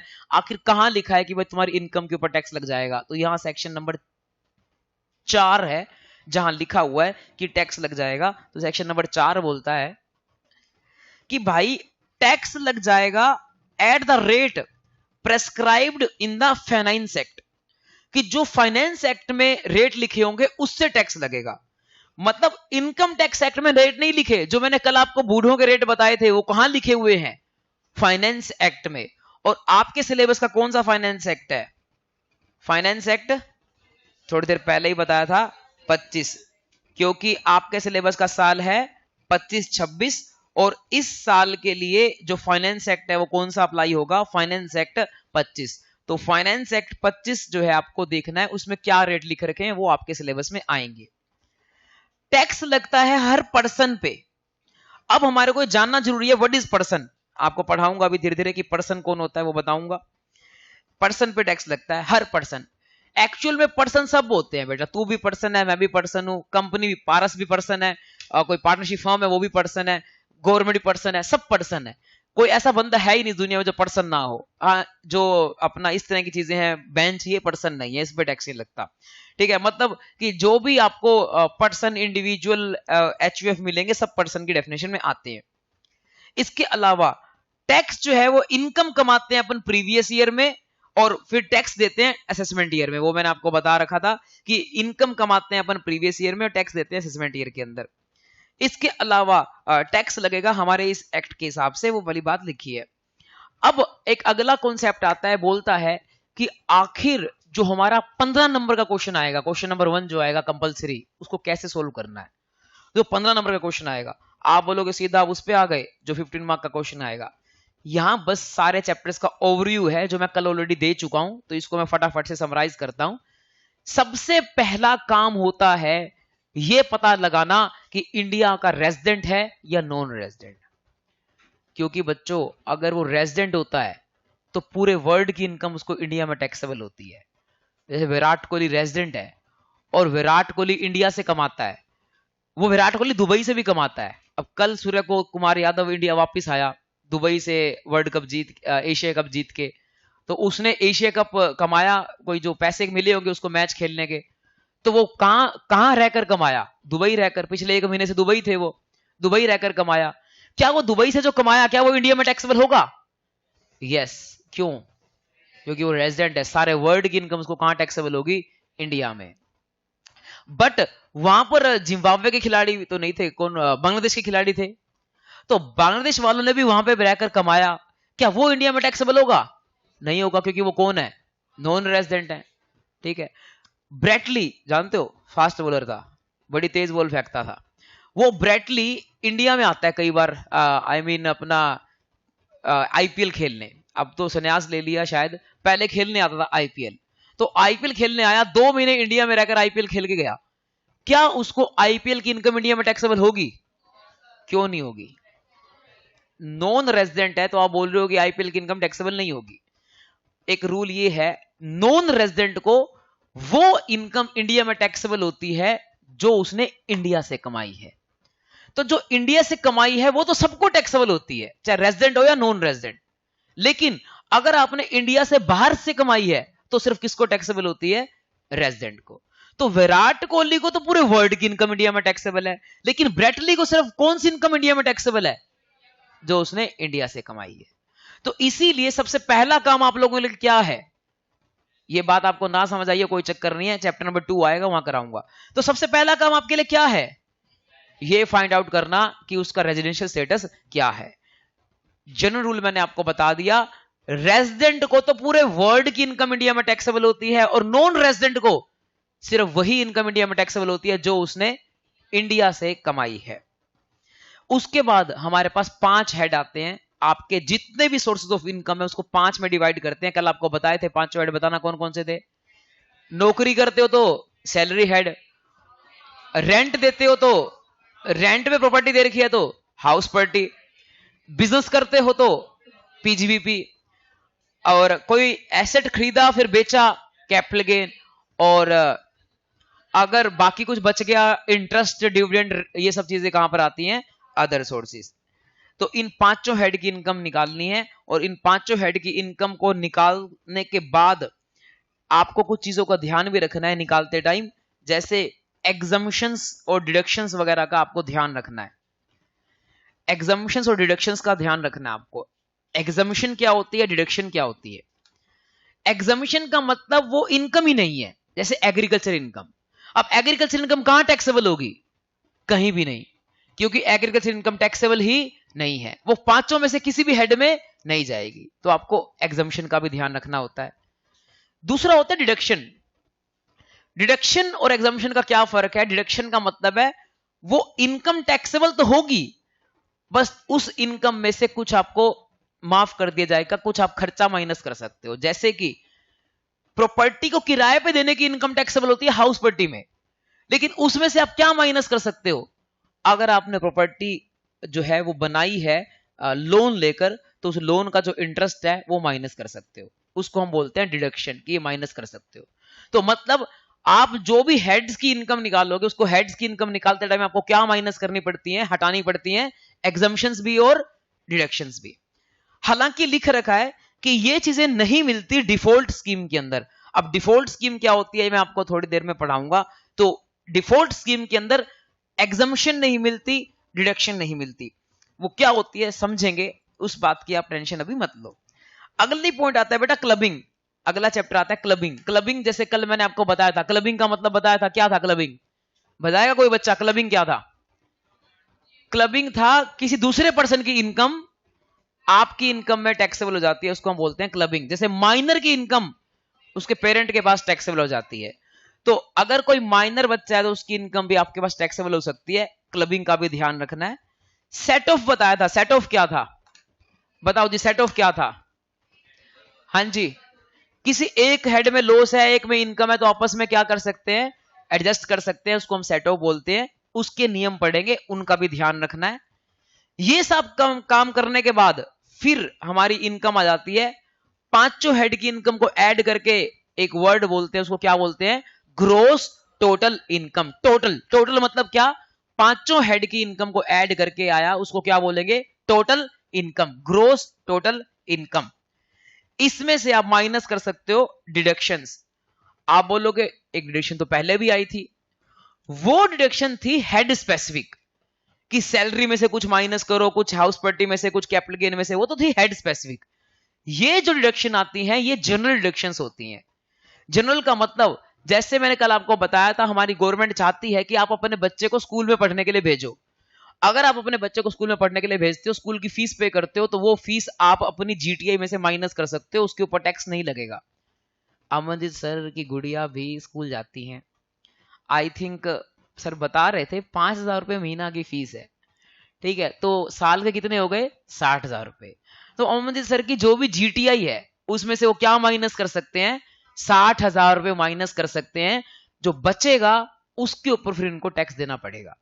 तो मतलब कहने का क्या है, आपकी जो जीटीआई होती है उसमें से कुछ आप डिडक्शन ले सकते हो, जैसे बच्चों की स्कूल फीस, आपने कोई एलआईसी पॉलिसी करा रखी है, मैंने 50,000 की एलआईसी पॉलिसी करा रखी है, तो मैं अपनी जीटीआई में से 50,000 माइनस कर सकता हूं। या फिर मैंने अपना क्या कहते हैं एफडी करा रखी हो, वो भी माइनस कर सकता हूं। ये सारे नियम मैं आपको बताऊंगा, ठीक है। तो डिडक्शन माइनस करनी है। उसके बाद जो है क्या कहते हैं, क्या आ जाता है आपका टोटल इनकम। इसको हम बोलते हैं NTI, net total income. Gross और नेट में क्या फर्क हो गया? ग्रोस का मतलब कि भाई पांचों को टोटल करके आ गया, और नेट का मतलब उसमें से क्या माइनस कर दी? डिडक्शंस। लेकिन मैं आपको एक बात बताता हूं कि भाई अगर कुछ ना लिखा हो, नेट या ग्रोस, तो अपन उसको सिर्फ लिखा हो ना टोटल इनकम, उसको नेट ही मानते हैं। अगर सिर्फ टोटल इनकम लिखा है उसको नेट ही मानते हैं। तभी मैंने यहां पर नेट लिखा नहीं, क्योंकि सिर्फ टोटल इनकम लिखा है तो भी अपन नेट मानते हैं। अब इनकम टैक्स में एक नियम है। मान लो मेरी इनकम आ रही है अपना 6,17,819 रुपए। गवर्नमेंट कहती है चिल्लर नहीं इकट्ठे करने, मैंने इस 19 को क्या कर दो, राउंड ऑफ कर दो, 6,17,820 कर दो, मतलब 10 रुपए के मल्टीपल में राउंड ऑफ करना है। मान लो इनकम आ रही है 19 की जगह यहां इनकम आ रही है 18, तो भी क्या करा जाएगा? 20। इनकम आ रही है 15, तो भी क्या करा जाएगा? 20। इनकम आ रही है 14, तो भी क्या करा जाएगा? वेरी गुड, 10 करा जाएगा फिर। तो मतलब 10 रुपए के मल्टीपल में राउंड ऑफ करना है। 5 या उससे ऊपर आ रहा है तो सीधा अगला वाला जो होता है ना वो ले लेना है, और अगर 5 से कम आ रहा है तो फिर जो नीचे वाला होता है वो ले लेना है। तो मतलब अगर इनकम आ रही थी 11, 12, 13, 14, तो अपन क्या ले लेंगे? 600, 810। और अगर इनकम आ रही है 15, 16, 17, 18, तो क्या ले लेंगे? 820। बताओ समझ आ गया आपको? तो किसको राउंड ऑफ करना है? किसको राउंड ऑफ करना है?